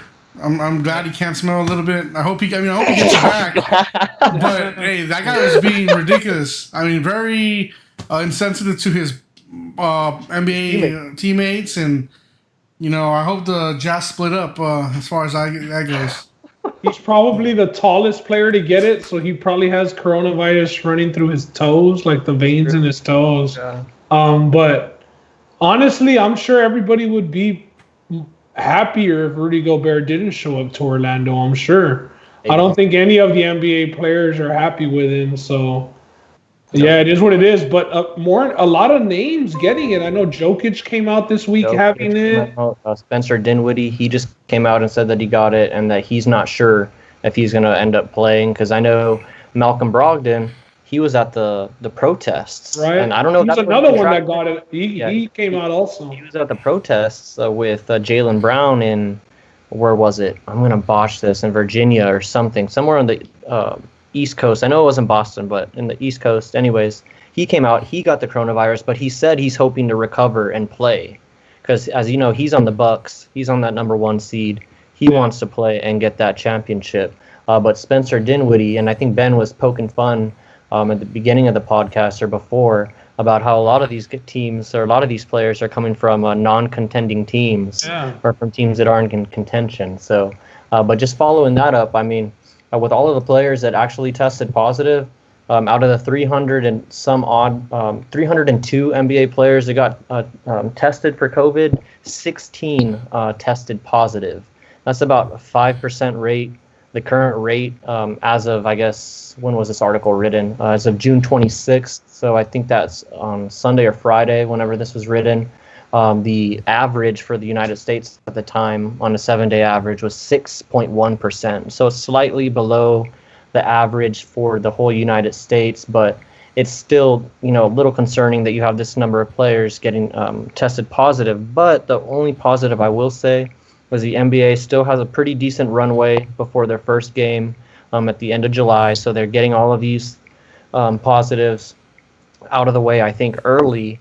And then I kind of have been likening it to the EPL, where the EPL, they were having guys still test positive in the second and third rounds of tests before the lead up to their restart. And that was maybe like a 3 or 4 week difference, kind of similar to the NBA. So more to come on that. And as far as the player recoveries for all of those players that have tested positive, like Ben mentioned, Jokic tested positive, and he's on a playoff contending team. Malcolm Brogdon, as we mentioned, tested positive. So more to come, and hopefully these guys are able to all come back, because I want to see an NBA playoffs at as full strength as possible, or as one could hope for, considering the circumstances. And then just keeping it and ending the NBA coronavirus talk is the Disney employees and what's being made of how they're going to be handled, as far as whether or not they're going to be allowed to leave the bubble. When the first news came out, it looked like they were going to be able to leave the bubble, and everybody had like a little pause, like what? Like the NBA and everybody that's going to be there are subject to these rules, but the people who are actually interacting with them, cleaning, handling their luggage, serving them food in the cafeteria areas, they're not going to be subject to the same things. But I think this has since changed. I know I was reading that, for example, they're going to have all of the cleaning employees just housed on one floor of the hotel of where some of these NBA players are going, and they're only going to be cleaning their rooms when there's absolutely no NBA personnel around. They're trying to keep the contact between the NBA and the Disney personnel to as little as possible. They're not going to have anybody deliver any luggage or anything like that. And they are taking the utmost seriousness when it comes to these protocols, because as everybody knows, the numbers in Florida keep going up, and Adam Silver has shown a little bit of concern. So despite all of these things that are being laid out right now, have you guys changed your stance? Do you think that the NBA could find themselves questioning or maybe even considering canceling the comeback? Or do you think the comeback is happening no matter what? The numbers can go up to 20% in Florida tomorrow, or keep on spiking in Florida, but they're sticking to it. Or do you think there is some breaking point? I think the breaking point would be if there's like a crazy wave that happens once all the players arrive they're on campus. But I don't think that what civilians are going to be doing, or the numbers by civilians, are going to affect their restart, because they're obviously going to be taking different precautions than civilians. We see all the videos with the Karens not wanting to wear their masks are pretty much out of Florida. KWA. So, yeah, it's a lot out of Florida. So now with that, and you got to think, like, so if you tell the staff, hey, so you're not going to be able to go home now, who's not going to sign up to work there while the NBA playoffs are happening? So I'm sure that wasn't a problem, just getting that switched up to where these people can't leave either, because it didn't make much sense. If you're going to have all these athletes, taking all these precautions and staying there, and then the person who's, cleaning their room gets to go home, get the virus, bring it back, and do whatever they do there on site, it didn't make much sense. So I'm glad they got it fixed. It makes more sense, and I think it's going to happen, man. So I think the NBA season is going to happen. I think the only risk that we have is, like I said, there being some sort of breakout there at Disney once everybody arrives, or something like that happening. So they will show up. The players will make it to 100. Orlando. The players will make it to Orlando. That's supposed to happen next week. Okay. No, that's good. That's good. I kind of agree with you there, too. I just read this, though. I just want to make sure I have this right, and I think it's a big point. Just to touch on the whole protocol for the COVID-19 and Disney employees is Disney will not be testing the employees for COVID. They're going to be asking their employees to do temperature checks on themselves and to report to self-report, and they will be paid for sick time and all of that. So I think they're going to be taken care of. Disney's a great company, but I do think it's a little telling that Disney decided to postpone the reopening of their parks a couple of more weeks as the numbers went up. So I do think it's still going to happen. And I agree with Ben. I think unless there's a big breakout where you have like 5 players on the Lakers, I'm not picking on the 5 players on the Bucks or the Sixers test positive, then I think there'll be some pause for concern. But yeah, I think the NBA is going to keep on going. I just wanted to provide a little bit of information on the number of players that have been tested or tested positive and some of the bigger names. But wrapping up the Saucy update, we're big college sports fans here, especially fall sports fans here. We're big college football fans. Got some pretty big Texas Longhorns fans in this podcast with Ben and Justin here. You too, man. Put that on me. So, what's that? Don't put that on me. Dude, you're always touting for the Longhorns. You Hey, and bro, Justin. I'm a LSU fan, bro. Okay, Always been. Eddie O. All right, I remember that actually. You were there with Nick Saban. I remember that. But anyways, Back in the day. everybody here in this chat is looking forward to college football, as everybody is in the state of Texas and the whole country. Everybody goes crazy for college football. But there is a chance that there could be something in the works as Morehouse College, they decided to cancel their whole sports college season. Morehouse College, they're a historical black college university out of Atlanta, Georgia. Or I'm not sure if it's Atlanta, but I know they are based out of Georgia. I think Martin Luther King went to school there. But they decided to cancel their fall sports season because of the coronavirus. And now this isn't like a major school. Their athletic department probably is not a make it or break it for their institution. It's the drum line, baby. What's that? The drum line. The drum line that the real show begins at halftime, or the real games at halftime, whatever. So I don't know if this is going to lead to more schools. I don't think we'll see a big major college team cancel their sports season, but I think we're going to start seeing a lot of these smaller mid-range schools, maybe mid-majors, do a pretty deep assessment on their financials and see how feasible it is to run a football season without fans, or into some, I guess just weird scenario that's not like a normal college football season where they know that they're getting paid for going and playing X team, or they have all these sponsorships that they can count on. So I think they're going to do a lot of assessment and just make sure that it's economically feasible to hold the football season. So I think Morehouse College is one of the first teams to come out and cancel this, but I think it's going to be a thing or a trend that we're going to see in some of these smaller schools. So it's just something to look out for. I was reading up about how the Big 12 is considering moving the Big 12 championship back 1 week, just to leave a week in between for any makeup games due to coronavirus. Yeah. So there's already a lot of contingent plans in place, I'm sure, especially since, as we've noted, the NCAA and the NFL, they do have the longest runway to their seasons. So you have to think that they're already running through every single scenario, or they're trying to at least. And I think, again, like I said, these smaller schools are going to be going through the same assessments. They're just going to arrive at a different conclusion.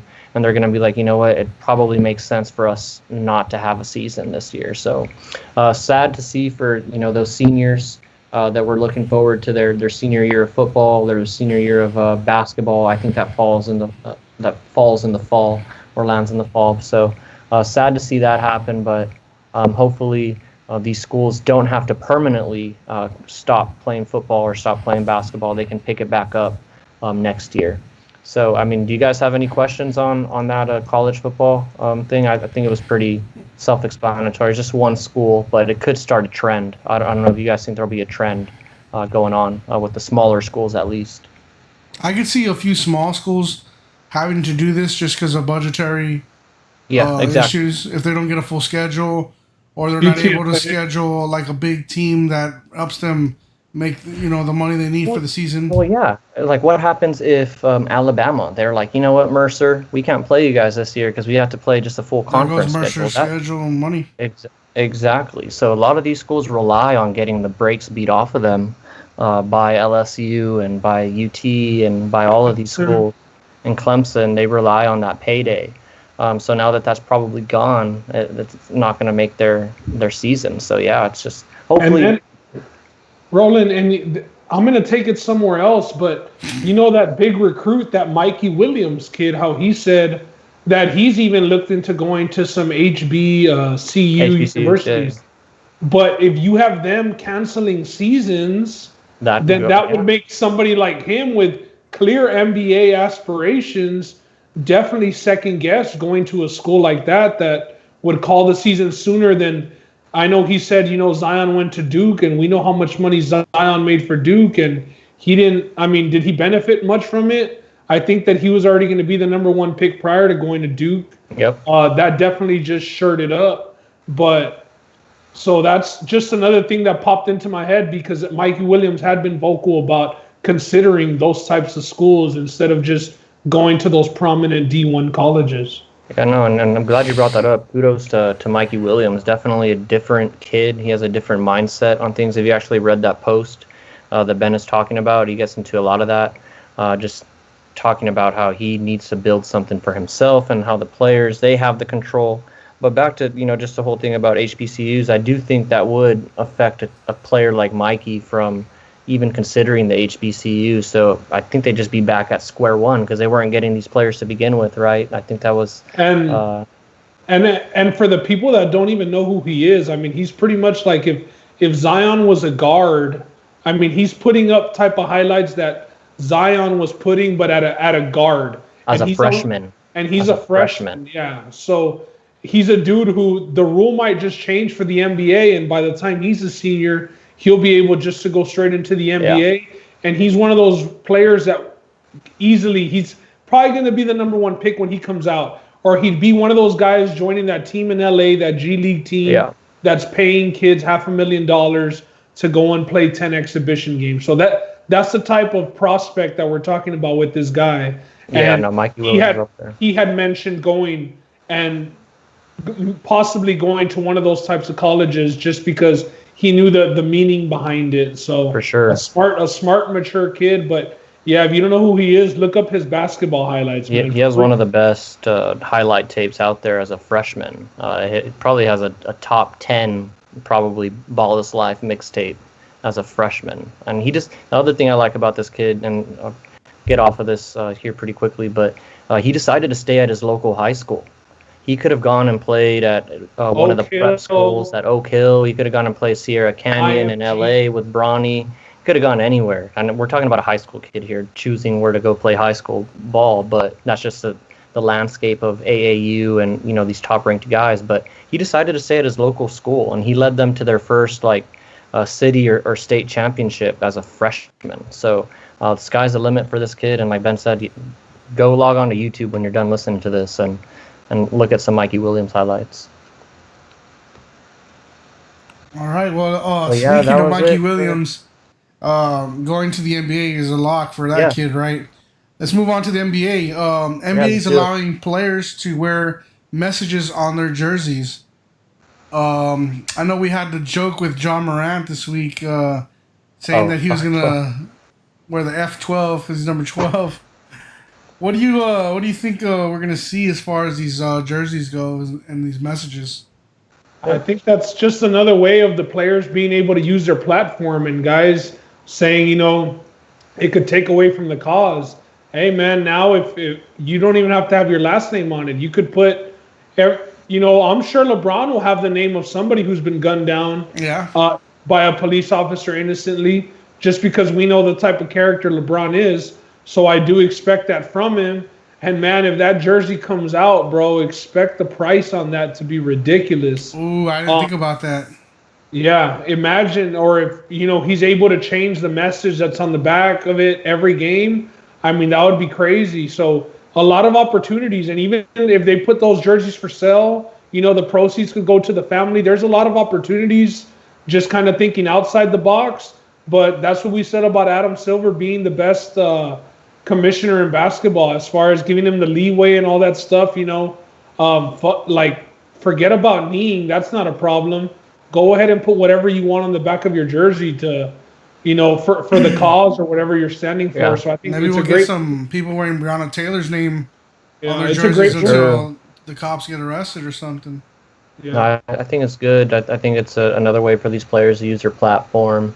I hope it doesn't get a little overboard or cringy where you have some players just putting out some random stuff on there. I hope they stick to the point of all of this. And like Ben said, I do like that little point or the idea that he had about donating some of the proceeds from these jersey sales for some of these different letterings on the back and donating that to the families of those affected by violence or by systemic violence from the police. But definitely looking forward to seeing what messages are on there. And like I said, I just hope they stick to the point of why they're being allowed to do this. I'm sure there's got to be some sort of like not necessarily protocol, but I'm sure it's got to get signed off by somebody. for sure. Being printed back there. So Yeah. Well, it's coming up with the anniversary of the decision. For those who don't know, the decision is LeBron's time where he went at the Boys and Girls Club and announced that he'd be playing for the Miami Heat. He's going to take his talents to South Beach. It came out this week that the decision was based on a fan mailing in some sort of letter and giving LeBron the idea to do this. Did y'all look up on that? I did, and they had like a little Sports Center special yesterday. And Pistons fan, by the way. Yeah, and just to give you guys a little bit of a story, I was a huge LeBron fan. Like when he came into the league, it was probably around the time I was in 7th grade. I knew about him coming out of St. Vincent St. Mary's High School. I mean, he was one of the first high school kids that I saw televised on ESPN. Some of his games, he had the tape on his shoulders coming out of high school. I thought that was a cool look. Yeah, the turf tape. I thought that was a cool look, and then I liked him all the way through Cleveland, through his first run in the NBA Finals. Got swept by my Spurs, but I was still a fan up until when he had his struggles with Boston. I was ready for him to make that turn and take over and start beating Boston, which he ultimately did, but it was just in Miami, and so that kind of turned me off a little bit. The whole decision. I remember sitting in my living room just waiting for him to say, "I'm going back to Cleveland" or something, but. No, he ended up saying, "I'm taking my talents to South Beach," and the rest was history. After that point, and I think he's kind of put the power back in the players' hands. I think the power had always been in the players' hands, but I think he made the players realize just how much power they had in terms of determining where they want to play and where they want to play out their careers. He's been one of the, I guess, pioneers when it comes to short-term contracts. Also.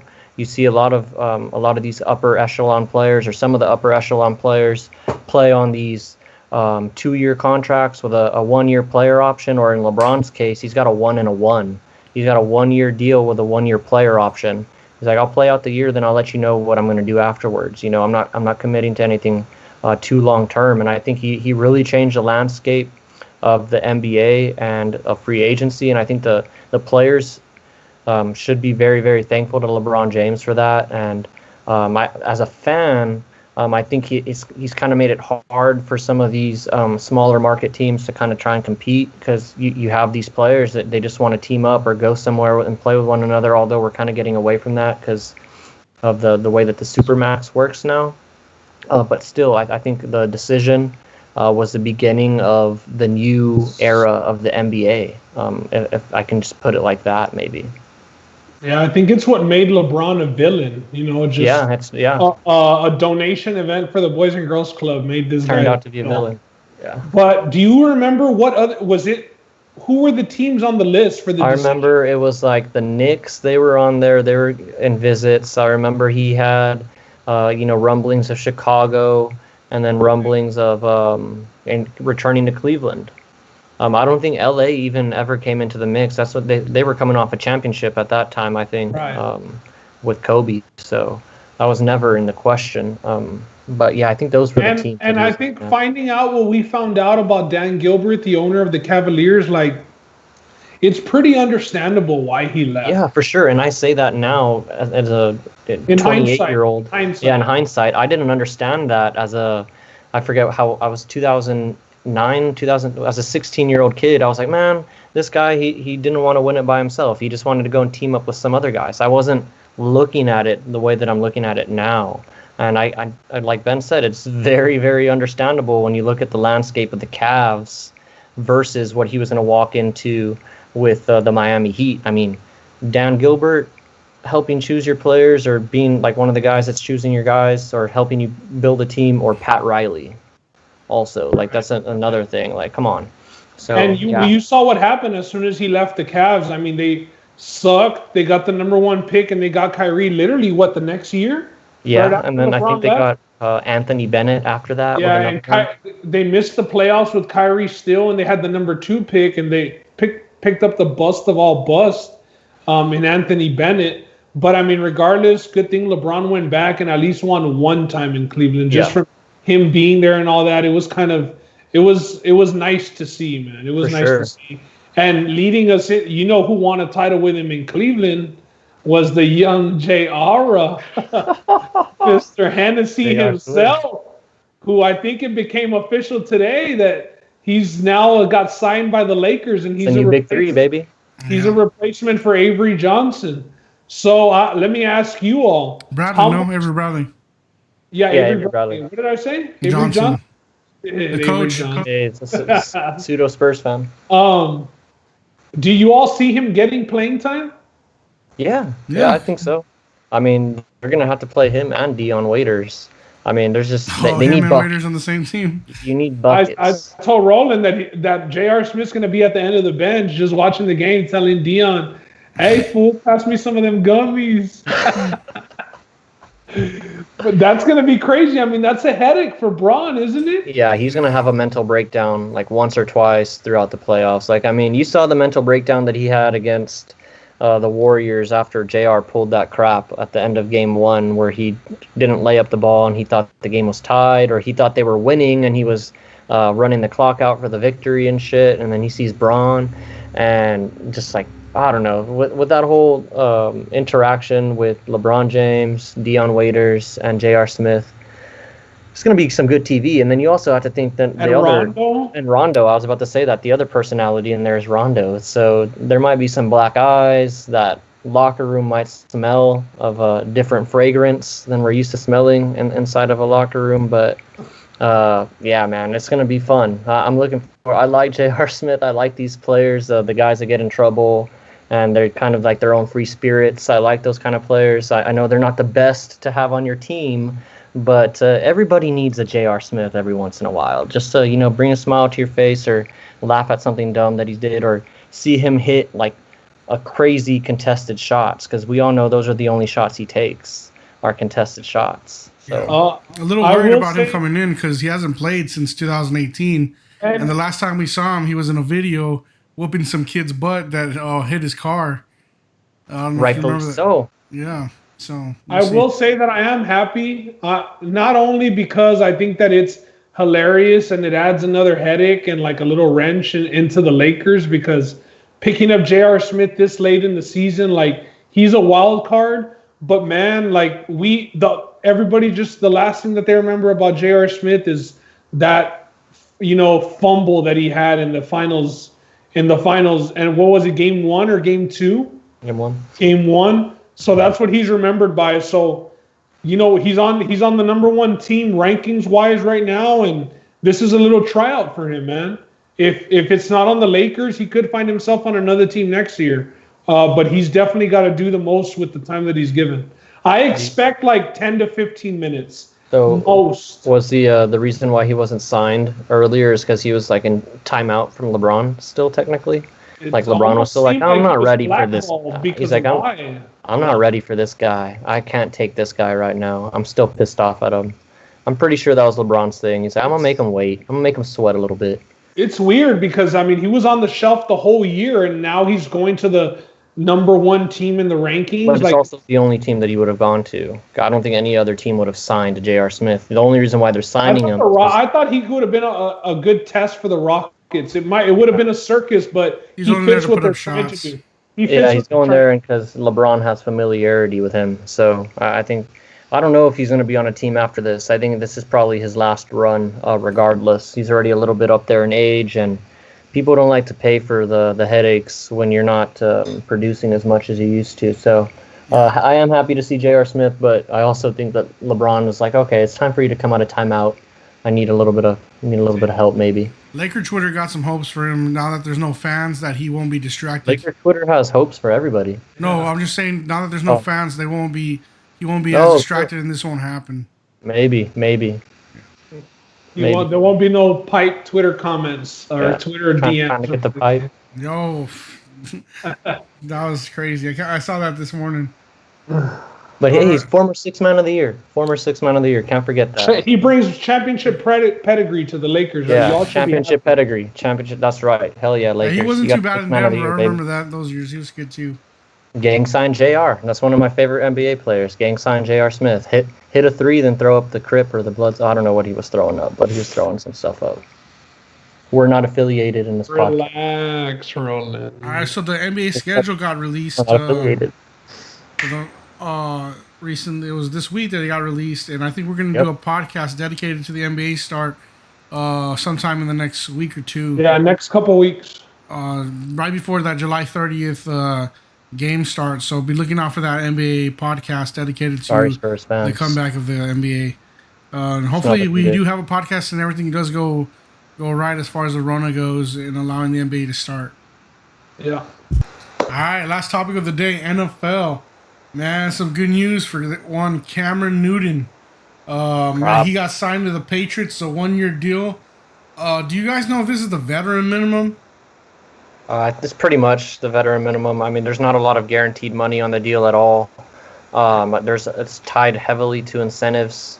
So I'd be thinking it's close to maybe the Jameis Winston deal in terms of guaranteed money. It can't be more than $3 million. Do you think this is disrespectful considering Nick Foles is on a $21 million deal? No. And Cam's on MVP, and he's at a $1 million deal? No. He's on a tryout right now. He's trying to make the team pretty much. He's trying to win the starting job, and with those circumstances, the Patriots knowing that he wanted a chance to be a starter and knowing that he wanted to go there for that, you could short him, if you will, or get him on a bargain because you have the leverage. And I think perfect deal for both sides, perfect deal for the Patriots. They get a guy who's better than Jarrett Stidham. I saw somebody say, what version of Cam Newton is better than Jarrett Stidham on Twitter? And somebody just replied, alive. So they're just saying that as long as Cam Newton shows up, he's better than Jarrett Stidham. I don't know if that's necessarily the case, but he's definitely an upgrade on paper considering that he's healthy. You know, the Patriots probably did their homework and knowing that they did as much homework as they could to ensure themselves that he's about as healthy as he could be to come in and compete for a starting job. So, no, I don't think it's disrespectful to Cam Newton that he signed a deal like that. I think it's great that he stood by himself or stood by his laurels and said, hey, I'm not taking a backup job anywhere. Like we said when we were talking about Cam Newton in our first couple of podcasts, because that was the news that he was still a free agent. And I think we all said here that he's not a backup. And I think I came out and said that he should hold out for a starting job until one comes. And it looks like one came. So, yeah, kudos to Cam. So you're saying he's going to be a starter week 1 for the Patriots? Yeah. Jarrett Stidham's not going to beat him out. I think Jarrett Stidham is going to beat him out. I just think that there's not enough time for Cam Newton to learn everything to be the starter. They're both Auburn kids, too. Fair. That's fun. It's a fun little race. That's a good point. And Jarrett Stidham has a season. What is it? Only one season under the system and a couple of starts. I just think that. I mean, why was Cam Newton sitting on the shelf for so long? The Patriots could have done this a month ago. He passed his physical in March. The Panthers, they waited a long time to release him first. That was a big thing. I know, but you asked why he was on the shelf for so long. The Panthers. No. But even after getting released. But that's what I'm saying. By the time he was released, all of the jobs, or a majority of the jobs, were already taken up. Not the Patriots. A lot of them were, of course, but the Patriots, they had the ability to wait as long as they wanted. How hard do you think it is right now? We talked about it with the NFL rookies not being able to sign their contracts because they can't get a physical. Cam Newton, he's not any different. He's still a human being who still has to, live with the travel restrictions. Same thing with the Patriots. It's a lot harder today to confirm whether or not this guy's healthy, and they had to do their homework. I think this was in the works for a long, long time. The Patriots wanted Cam for a while. They were just doing their homework, and they knew that they could because the Panthers, when they released Cam, go back and look, a lot of those starting jobs were taken. And Cam so let me ask you all a question. Obviously hypothetical because it was taken by both the U.S. Cowboys fans. If Andy Dalton and Cam Newton were both available, would the Cowboys have signed Cam Newton over Andy Dalton? No, but that goes back to what I was saying. Obvious. But I know, but you also forget what I was saying in the very beginning of this Cam Newton thing, is that you're not going to sign Cam Newton to be a backup. You're going to sign Cam Newton to come in and be a starter or have a chance to compete because he is just simply not a backup right now. You're not going to put him. Why do you think he never got signed? He didn't get signed by injury. By a lot of people, he Well, didn't get signed He hasn't won a game because since he's not a 2018. backup. Well, he He's not hasn't a backup. played since 2018. That's the thing. And but from what I read today, the Patriots said the reason why they took so long to sign Newton was because they knew nobody else had interest in him, Exactly. They're taking their time because they had the ability to, and that which showed up gives in them the contract. leverage. So Yeah. if the Patriots didn't sign Cam Newton wasn't going to play all season. Probably. And I said Unless that. he I takes said, a "Shit, backup we're not job, really which gonna we be a didn't think starter." he would. Which we know Which he was already gonna be. said that he accepted. He accepted. You cannot think that he's going to go and start week one as complex as a Bill Belichick offense is. You think that he's just going to come in? When are they going to start their summer workouts? Maybe in August, maybe in late July, and he's just going to get the playbook. They might have 2 preseason games this year due to the circumstances that we're in. We've already seen one He's still preseason game probably a against. better option, just talent-wise. I than could Jarrett see Stidham. him by week 4 starting if they get off to a 1-2 start or an 0-3 start. But I don't see him starting to start the season. Let's keep this friendly. I want to see who wins. I think I'm with Roland that he does start. Ben says week 4. Let's see who wins this one out. Just a little friendly podcast bet. Yeah. Let's keep the Patriots here. Patriots, again, it seems like every year find another million and another draft pick loss because they got the film crew filming other sidelines. I mean, year in, year out, you're seeing the Patriots getting fined for something. Are they just the team that always has to do the most? What's going on? I mean, You're not, why is this allowed? You're not trying. You're not trying if you're not cheating. Oh, okay. You're not trying if you're not cheating. Yeah, but I mean, and it was actually the most lenient penalty that they got out of the previous 2 because they had previously taken a first-round pick, I think twice from them already. This one was only a third-round pick, and I think a $500,000 fine. The previous 2 had been $1 million fines. So the third time you actually get the slightest of penalties. And I do know that the Patriots film crew isn't going to be able to film any of the games this coming year. So Yeah. I guess they'll take a hit with all the revenue they get from that footage. But I mean, that's probably the worst of it, honestly. Yeah. And this week, Zeke, he likes to stream on Twitch and play video games and whatnot. And during the live stream, he thought he had closed out his live stream, and he says, "Man, I'm faded." And everybody knows being faded is Low terms key, for low key. yeah.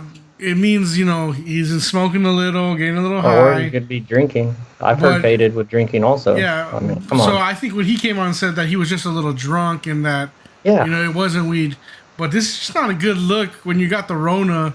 You're 10 days into the Rona and you're over here, blowing up your lungs maybe, or maybe He drinking. was the- Who knows? He was the only one in his room where we don't know about the effects of alcohol and THC on the Rona. And even if he was a little high, we know more than half of the NFL, it's been documented through surveys, more than half of the NFL smokes weed. All you gotta do is pass your drug test and not be a dummy. So I have no worries. I think Zeke is okay. He hasn't failed the drug test yet. He has had suspensions before, but he hasn't failed a drug test, so I'm all right. You can smoke a little bit. Failing a drug test in the NFL is equivalent to like failing the test when you know all the answers. Yeah, to the test. exactly. Because You know it's everybody coming. knows when the piss man is coming, and it's like if you don't beat it, it's just because they don't want you to beat it and they want you to pop so they can cut you. Yeah. But when you're a player like Zeke, You gotta know. everything is all the signals are given to you when something like that is going to happen. But he goes, I'm low key faded, and that shit turned high key real quick because everybody was watching the stream. He's like, oh shit, I forgot my Twitch isn't off. But yeah, like even if he was, as long as he doesn't fail a drug He's test. out of my top 5 now. He's Yeah, out yeah. of my top 5. Just drop- I just moved him Kenyon up to number Drake 1. now in. I just moved him up to number 1, baby. Let's go. Prove the haters wrong. All right. Well, hey, you know what it is? It's list time. And we're going to do top 5 this week. Top 5 tight ends. And Top five, you know how top this goes, man. It's the buzz on Twitter. It's the buzz on Facebook. The interactions go up. Everybody got their list. We're doing tight ends this week. Roland, you want to roll out your number 1? My number 1, I hope this is everybody else's number 1, but it's Mr. Travis Kelce. I mean, he's Mr. Consistent. He led the league as far as tight ends are concerned in receiving yards and catches last year. He's the favorite target of one Mr. Patrick Mahomes. And unless anything changes next year, I think he's going to continue to be that favorite target. So sign me up for another 1,200 yards from Travis Kelce next year. Make him I'm my right number there one. with you. It's Travis Kelce. I just got to chime in just because we got the same. Ben, where you at? I'm not with you all. I'm going to take the guy that I feel does it all, the Iowa tight end. I'm going to take George Kittle. I think George Kittle is the best player on the 49ers offense. I think Travis Kelce is the third best player on the Chiefs offense. But that's a much better offense. For sure, because of the quarterback. For sure. Oh, yeah, and I was about to say he benefits so much. I mean, if you imagine Kittle with Mahomes, it's going to be the same thing. But I just think that Kittle is a grimier and dirtier guy from Iowa. He knows how to block, and he is the focal point of the 49ers offense. I mean, we saw what he did against the Saints. And with that catch and run, he won them that game. Yeah, I think my fantasy tight end, baby. I think it's Mahomes, it's Tyreek Hill, and then it's Travis Kelce. I mean, I don't have Travis Kelce far behind, but I'm giving George Kittle the benefit of the doubt here on being the guy in his offense and not a guy who disappoints. I know last year he played with somewhat of a bum ankle mid-season, but when they needed him most, I mean, they were in the Super Bowl. They were in the big game. And they got that bye due to that win against the Saints, which he just like we beast said mode. that play was crazy. So legendary. I got George Kittle at 1, and I'm gonna go with Travis Kelce at 2. Like I said, I think it's interchangeable. I give Travis Kelce a little bit of a hit just based on who's throwing to him, because I think it's just so easy with the best quarterback in the NFL throwing you the ball. And obviously, George Kittle's working with Jimmy Garoppolo, who's not terrible, but a lesser of a quarterback. I do think that helps George Kittle, that Jimmy checks down a little more. And Pat Mahomes looks for the deep ball in his fast guys outside, and then it's Travis Kelce over the middle. So I got Travis Kelce at 2, but I think it's interchangeable, 1A, 1B. And I'm with you on that. Kittle's my number 2. He could be 1, but just because the Kelce's offense is a little more explosive, it's Kelce for me at 1, but Kittle's number 2.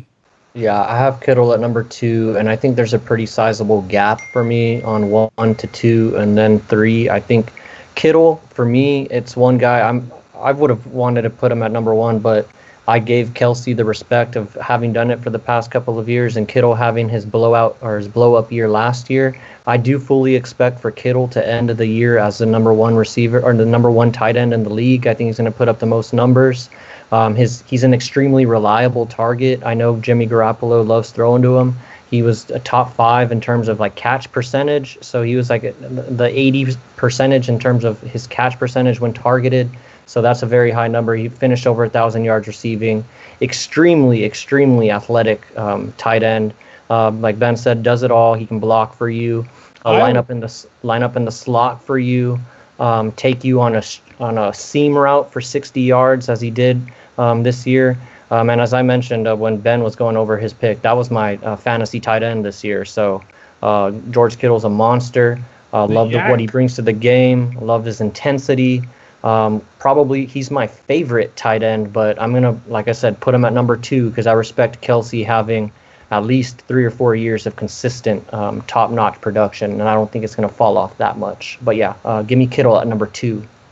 Kittle just 2 years. His rookie year, he did blow up with that carousel of 49ers quarterbacks that they had, because I remember 2 years ago, he was one of the bigger fantasy football waiver wire pickups mid-season. So his name's the first full season. First full season of blowing up with Jimmy Garoppolo. But I mean, I think that we expect George Kittle to be at the top for a while. I'm gonna try and pick him again. For years to come. Nobody pick him. If you're listening, nobody pick him, except for me. Number 3. My number 3. This is a guy that probably everybody had a 1A, 1B with Kelce last year.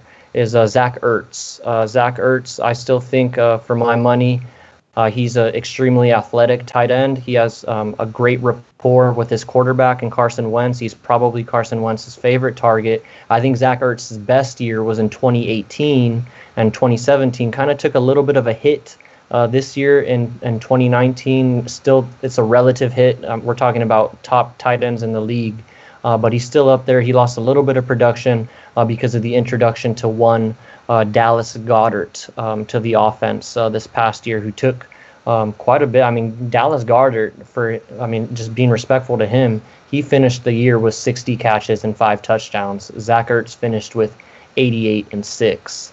So a little bit of a hit there, and I think there's going to be a continued hit there as Dallas Goedert continues to become one of the focal points in the offense. I think it's going to be a two-headed monster, and for that reason, that's why I bumped Ertz down a little bit. Yeah, and Roland, for that reason, I bumped him down even more, and I had this guy who burst onto the scene last year, and Darren Waller. I have him as my number 3. Waller, a guy who caught 90 balls last year for over 1,000 yards, 1,145. You mentioned it with Ertz. With Goddard coming in, I mean, Ertz didn't go over 1,000 yards. I'm not taking anything away from him because we know that he played through that injury. Yeah, exactly. And he's the reason the Eagles made the playoffs, him and Carson Wentz. But obviously, if he doesn't have Carson was throwing to him every time. Yeah, if he doesn't have Ertz, he doesn't have anybody. But Waller is just more athletic. Once he catches the ball, he can run more. With Ertz, they drafted receivers. They signed receivers. They got Deshaun Jackson back for a healthy year. I just see the production in Ertz going down, and I see him turning into more of a catch the ball, secure the catch, and fall guy, as more of a possession tight end, more to what kind of Witten transitioned to later on in his career. And therefore, I'm putting Waller, who's a more athletic guy, even though he had Derek Carr throwing to him. I know Waller was the best. Yeah, he was the best receiving option for the Raiders. That's another one of my tight ends. A big waiver wire pickup. Yeah, he was my tight end also. The dude balled out a lot of catches. He'd be stopped at the 1 or 2. He could have had a lot more touchdowns. I know. But yeah, Waller's definitely my number 3 tight end, and I got Ertz taking a couple of steps down this coming year just based on how much production their team added as far as receiving wise. Yeah, for me, number 3, I had Ertz with Roland. We're at the same list right now again. When it comes to lists, for some reason, me and Roland just... It must be that Mims Boys things or something. Yeah, so I guess just reel it off, Justin. Who's your number 4? Darren Waller. Yeah, that's my number 4 also for a lot of the points that Ben said. I just love his overall athleticism. I mean, he's a guy that, I mean, you could not know who he is and you look at him and think he's a wide receiver. You wouldn't even think that he's probably a tight end just because of his frame. But yeah, Baller bursted onto the scene this year. I think he was a hot name going into a lot of fantasy drafts because of his performances in preseason and his rapport that he had with Derek Carr. And he actually ended up turning into a great selection for a lot of people. The only reason why I didn't have him higher, and I think it's another one where I'm probably going to adjust him higher if he has another good year, is because he just did blow up onto the scene last year. And I do think that his offense also, just like what Ben was talking about with the Eagles and Zach Ertz, they're introducing a lot of new people into the offense this year, and his production could dip a little bit because he was probably one of the only reliable pieces of offense that the Raiders had last year. And I think that's going to change a little bit this year as Josh Jacobs gets into his second year. They drafted Henry Ruggs. They also drafted that other receiver out of Kentucky. So I do think his production could stand to drop a little bit. But yeah, Darren Waller, he's a monster. All intents and purposes, probably the most athletic tight end in the group. So yeah, Darren Waller, hopefully he's a household name or continues to stay up there and doesn't drop off. Ben, you're number 4. At 4, I have Mark Andrews, the favorite receiver to my fantasy football tight end last year, Lamar Jackson. I do think that Lamar struggles a little bit with his throwing downfield, and Andrews just seems to be that big safety target. Red zone monster last year. He was a beast. I know towards the end of the season he got hurt a bit. 64 receptions last year for 852 yards. So he did have less yards than Ertz and less receptions, only 100 less yards than Ertz and about 20 less receptions than Ertz. Like I said, I expect Ertz to take a step down, and that's just I had Andrews stepping up this year, and I think he's going to be a consistent top 5 tight end as long as he's on the same team as Lamar Jackson. Yeah, Ben, Nice. that's my number 5, Mark Andrews. Like all the things you said. Plus, if you look it up, I believe he led the tight ends in touchdowns and receptions. Yep. He did. 10. Red zone. touchdowns. Red zone monster. I expect more of that offense this year. I expect him to even get maybe a few more touchdowns and a few more targets as that offense gets a little bit better with Lamar getting better as well. That's a great pick, guys. Mark Andrews, kind of a fringe guy for me. Another guy that blew up onto the scene. I do think he was a little bit of not reliant. I mean, he scored the touchdowns. You got to score to produce. I mean, for sure, you got to play. But I do think his production was a little reliant on those 10 touchdowns. I think you take those out, and he looks a little bit more average. So with my number 5, I went with a guy that probably not a lot of people might have up there is Austin Hooper.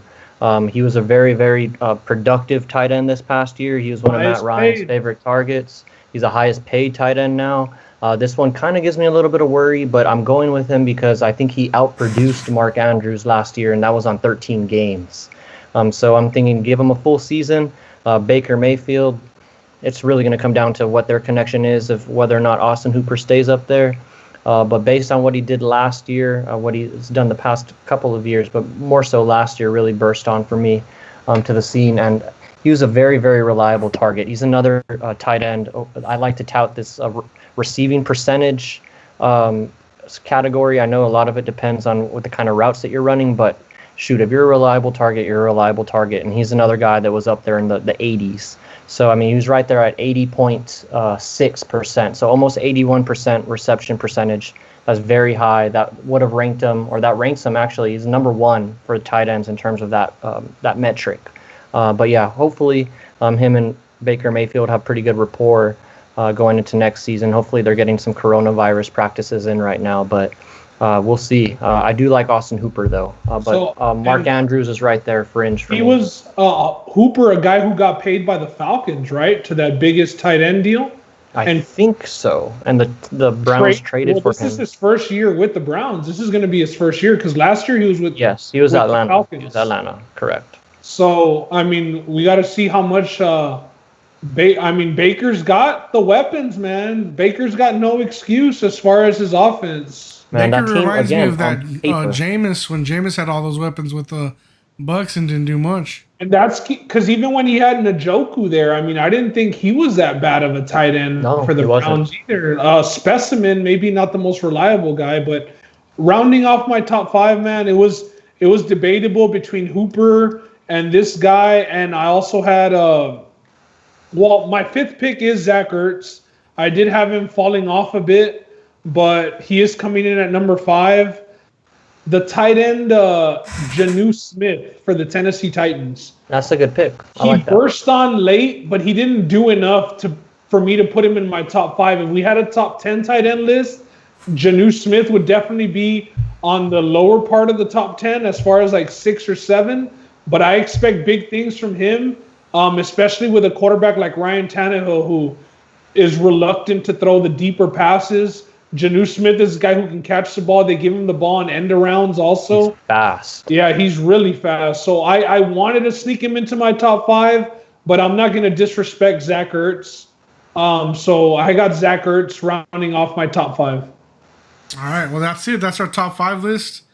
Man, I'm looking forward to seeing who's going to say we're wrong, who's going to say we're right. Not the most controversial position. Yeah, this is it's not. But I want the interaction. Yeah, no, for sure. I'm just saying, I think that it's not going to be too crazy out there.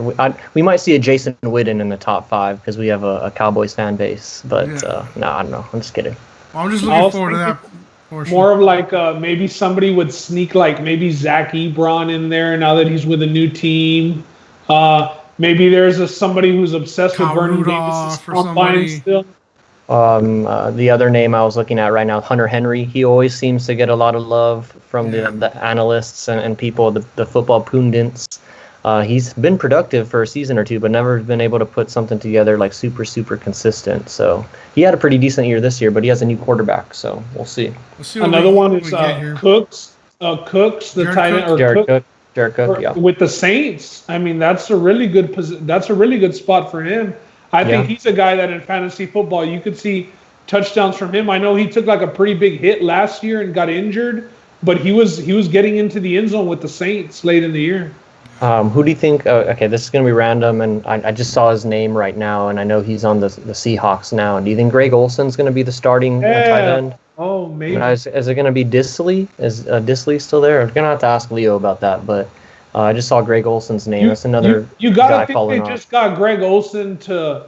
I mean, they had 3 tight ends get hurt last year. He's not a bad guy to have in your locker room either. To me, he kind of rubs me like he goes off of a lot of the same morals as Russell Wilson. They kind of just give off the same sort of vibe to me. But you got to think that he's just there for that veteran leadership, and maybe in the red zone if they need like a crisp route run or something. Yeah. But I don't think that he's going to be the every down tight end or even starting. Yeah. Is Antonio Gates playing for anybody this coming year, or is he finally? Nah, I think he's finally done, man. I think He had a couple of those. Jimmy Graham's still there, though. Everybody thought he was done. Well, Jimmy Graham's not on the Jimmy Packers Graham anymore. should have never left the Saints, man. He's somewhere got there. paid. Oh, Jimmy Graham's with the Bears. Yeah. He's gonna be catching balls for Nick Foles. Because they dropped Trey Burton. They signed Trey Burton and dropped him. I wonder where he's going. Shoot, I can probably find it pretty quick. But yeah, this was a pretty good list, though. I like the tight end position. It's another, I think, position that is transforming. I know we started seeing it. We just mentioned we give him a lot of slack. Is Jimmy Graham? He kind of was one of the guys. Tony Gonzalez, obviously, Antonio Gates, that breed. But there was just only like 1 or 2 of those guys. Now, I mean, all of the top 5 that we named, top 6 even, to some of us having some guys in or out. All of those guys are extremely athletic. They're probably one of the best athletes on the team overall, too. So it's in a crazy position, man, when you have six guys that can run a 4.6 or 4.5 and turn on a dime for you. So, tight end position's crazy. I just want to see who's going to be the first guy that's going to be like, where's Gronk on the list? You know someone's going to say that. I saw a list that had Gronk on the top 5 from CBS Sports, I think. But I think this guy was just playing on the fact that Gronk had 4 years of 1,000 yards. Although the last time he did that was like in 2016 or 2017. He was not very productive at all that last year that he was there. So I think he was banking on a healthy Gronk. But I couldn't even put him in my top 6 or 7 right now. He'd maybe be top 10 just out of respect and me thinking that he would have a healthy year, but that's that. I expect someone to have him though. Somebody might, but I don't think top 10 he would have been on my list for sure. But I mean, top 5 coming off of retirement, and we know all the shit he was doing while on retirement. I mean, he was on national TV partying with Steve Harvey. If he was crushing his Lego on I think it was New Year's. Wasn't it when he smashed Harvey Lego? He got pissed off. Yeah, he got pissed. Or partying on the beach for the Super Bowl, whatever it was, man. I mean, humping Shaq's head. Yeah, he does have Brady. So, I mean, he's had the quarterback he's always had when he's been a top 5 tight end. But you just got to take some precaution. That's a guy who maybe towards the end of the season, if he does stay healthy, then you might have him in your top 5. But right now, I don't think that it's... Draft him in fantasy. But at what round? Around when do you think? No, well, I'm saying I wouldn't take him early. I hope somebody would take him around the time that everyone's thinking about. He's a guy who was gone by the first 3 rounds. Yeah, because every year that he was a Patriot, he was gone. Exactly. That's why I'm hoping that people are just like, oh, you know what? Let me take him. And now that's Kelsey and Kittle, though. I think they still go before Gronk. Man, dude, Kittle. Could Gronk be the 3rd tight end taken? I could see him being taken before Waller.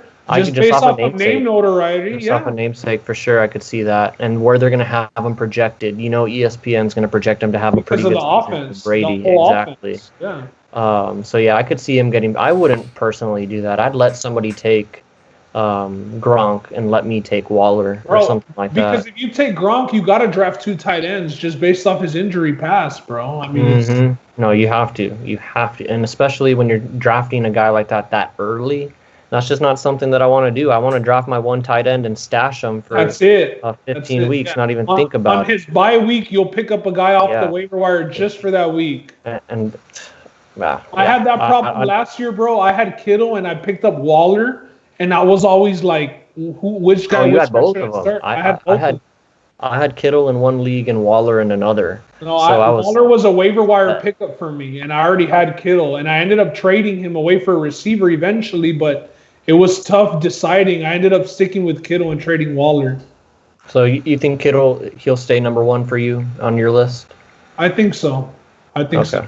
I think Kittle will end up number one for me personally. And I if I were to make a prediction, I could see maybe Waller making another step up, but it would have to be another major year for him and a bit of a drop off from Kelsey for me to adjust that. And in my argument, I was also going to say, Tyreek Hill was out for a while, so that helped Travis Kelsey. Yeah, but then there was yeah. weeks that Patrick Mahomes was out, and that definitely didn't help Travis Kelsey. Oh, yeah, So when they played I with just, Matt Moore.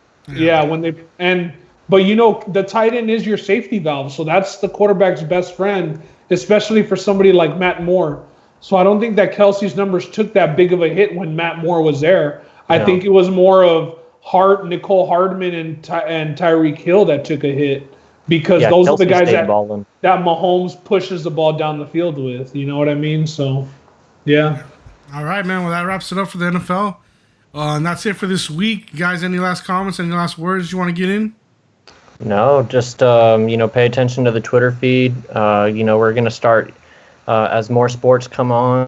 Maybe we'll have a play or two that we're thinking about before or after the pod, because you guys know we record on Mondays, and that we have the rest of the sports week out there, and there might be some plays that we like. So this is a collaborative place. Mondo gave out like a plus 900 on some correspondence on the Twitter feed. So we might throw out a play.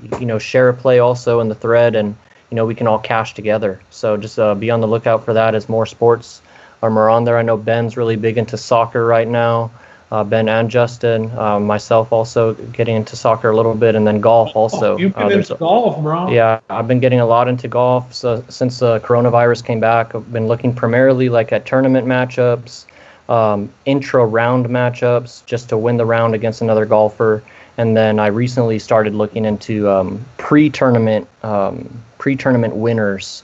So I took Dustin Johnson along with a couple of other guys this past tournament. I ended up hitting on Dustin Johnson, but the tournament before that, I took DJ Webb was plus Simpson. 2,800. Yeah, well, I took DJ after the first round. I took him at plus 1,800. My pre-tournament person was Xander Schauffele or whatever, and he was doing pretty good for the first 2 days, but kind of fell off. And then after looking at a little bit of data, I picked up on Dustin Johnson. But I'm saying all that to say that I want to start sharing this with some of you guys, or sharing that with you guys on Twitter. If there's a play or something that I feel confident about, and like I said with Ben and Justin and soccer, be on the lookout for that. And, we just want to cash and collaborate while we're, working from home and, watching sports and stuff. So, yeah, just be on the lookout for that. All right, so some PGA updates coming from Roland on the Twitter feed. I know he's announced it on Twitter, so look up for that. That's pretty cool coming up. Ben, anything else? No, no UFC card for us this week, but we're going to have probably 2 separate podcasts next week. I know it's still up for debate with us, but we might have one for the pay-per-view with our regular podcast, and then come out with something a day or 2 later for the Wednesday and Saturday card. Maybe it'll probably be like 6 or 7 fights total on both cards, so it won't be anything that lasts too long, but just so it's not all in one big, one big episode with the other sports and the pay-per-view. So that's it for me, man. All right, well, that's it for We Talking About Sports. Man, we appreciate y'all tuning in. Again, available on all podcast formats, audio-wise. Catch us on YouTube and Facebook for the video. And if you all have any comments or suggestions, drop them on Facebook, drop them on YouTube. Let us know. We're always listening to different things and trying to get better. So we appreciate y'all and appreciate the effort y'all put in every week, tuning in and leaving us those comments. Thank you. Yep. Thanks, guys. I'm supposed to be the franchise player, and we're in here talking about practice. I mean, listen, we talking about practice. Not a game, not a game, not a game. We talking about practice. Not a game, not a game. Me. Bam, bam. Me, man. Not a game. Slap that like she scored 30. We talking about sports. I mean, what we even talking about, man? We talking about sports here.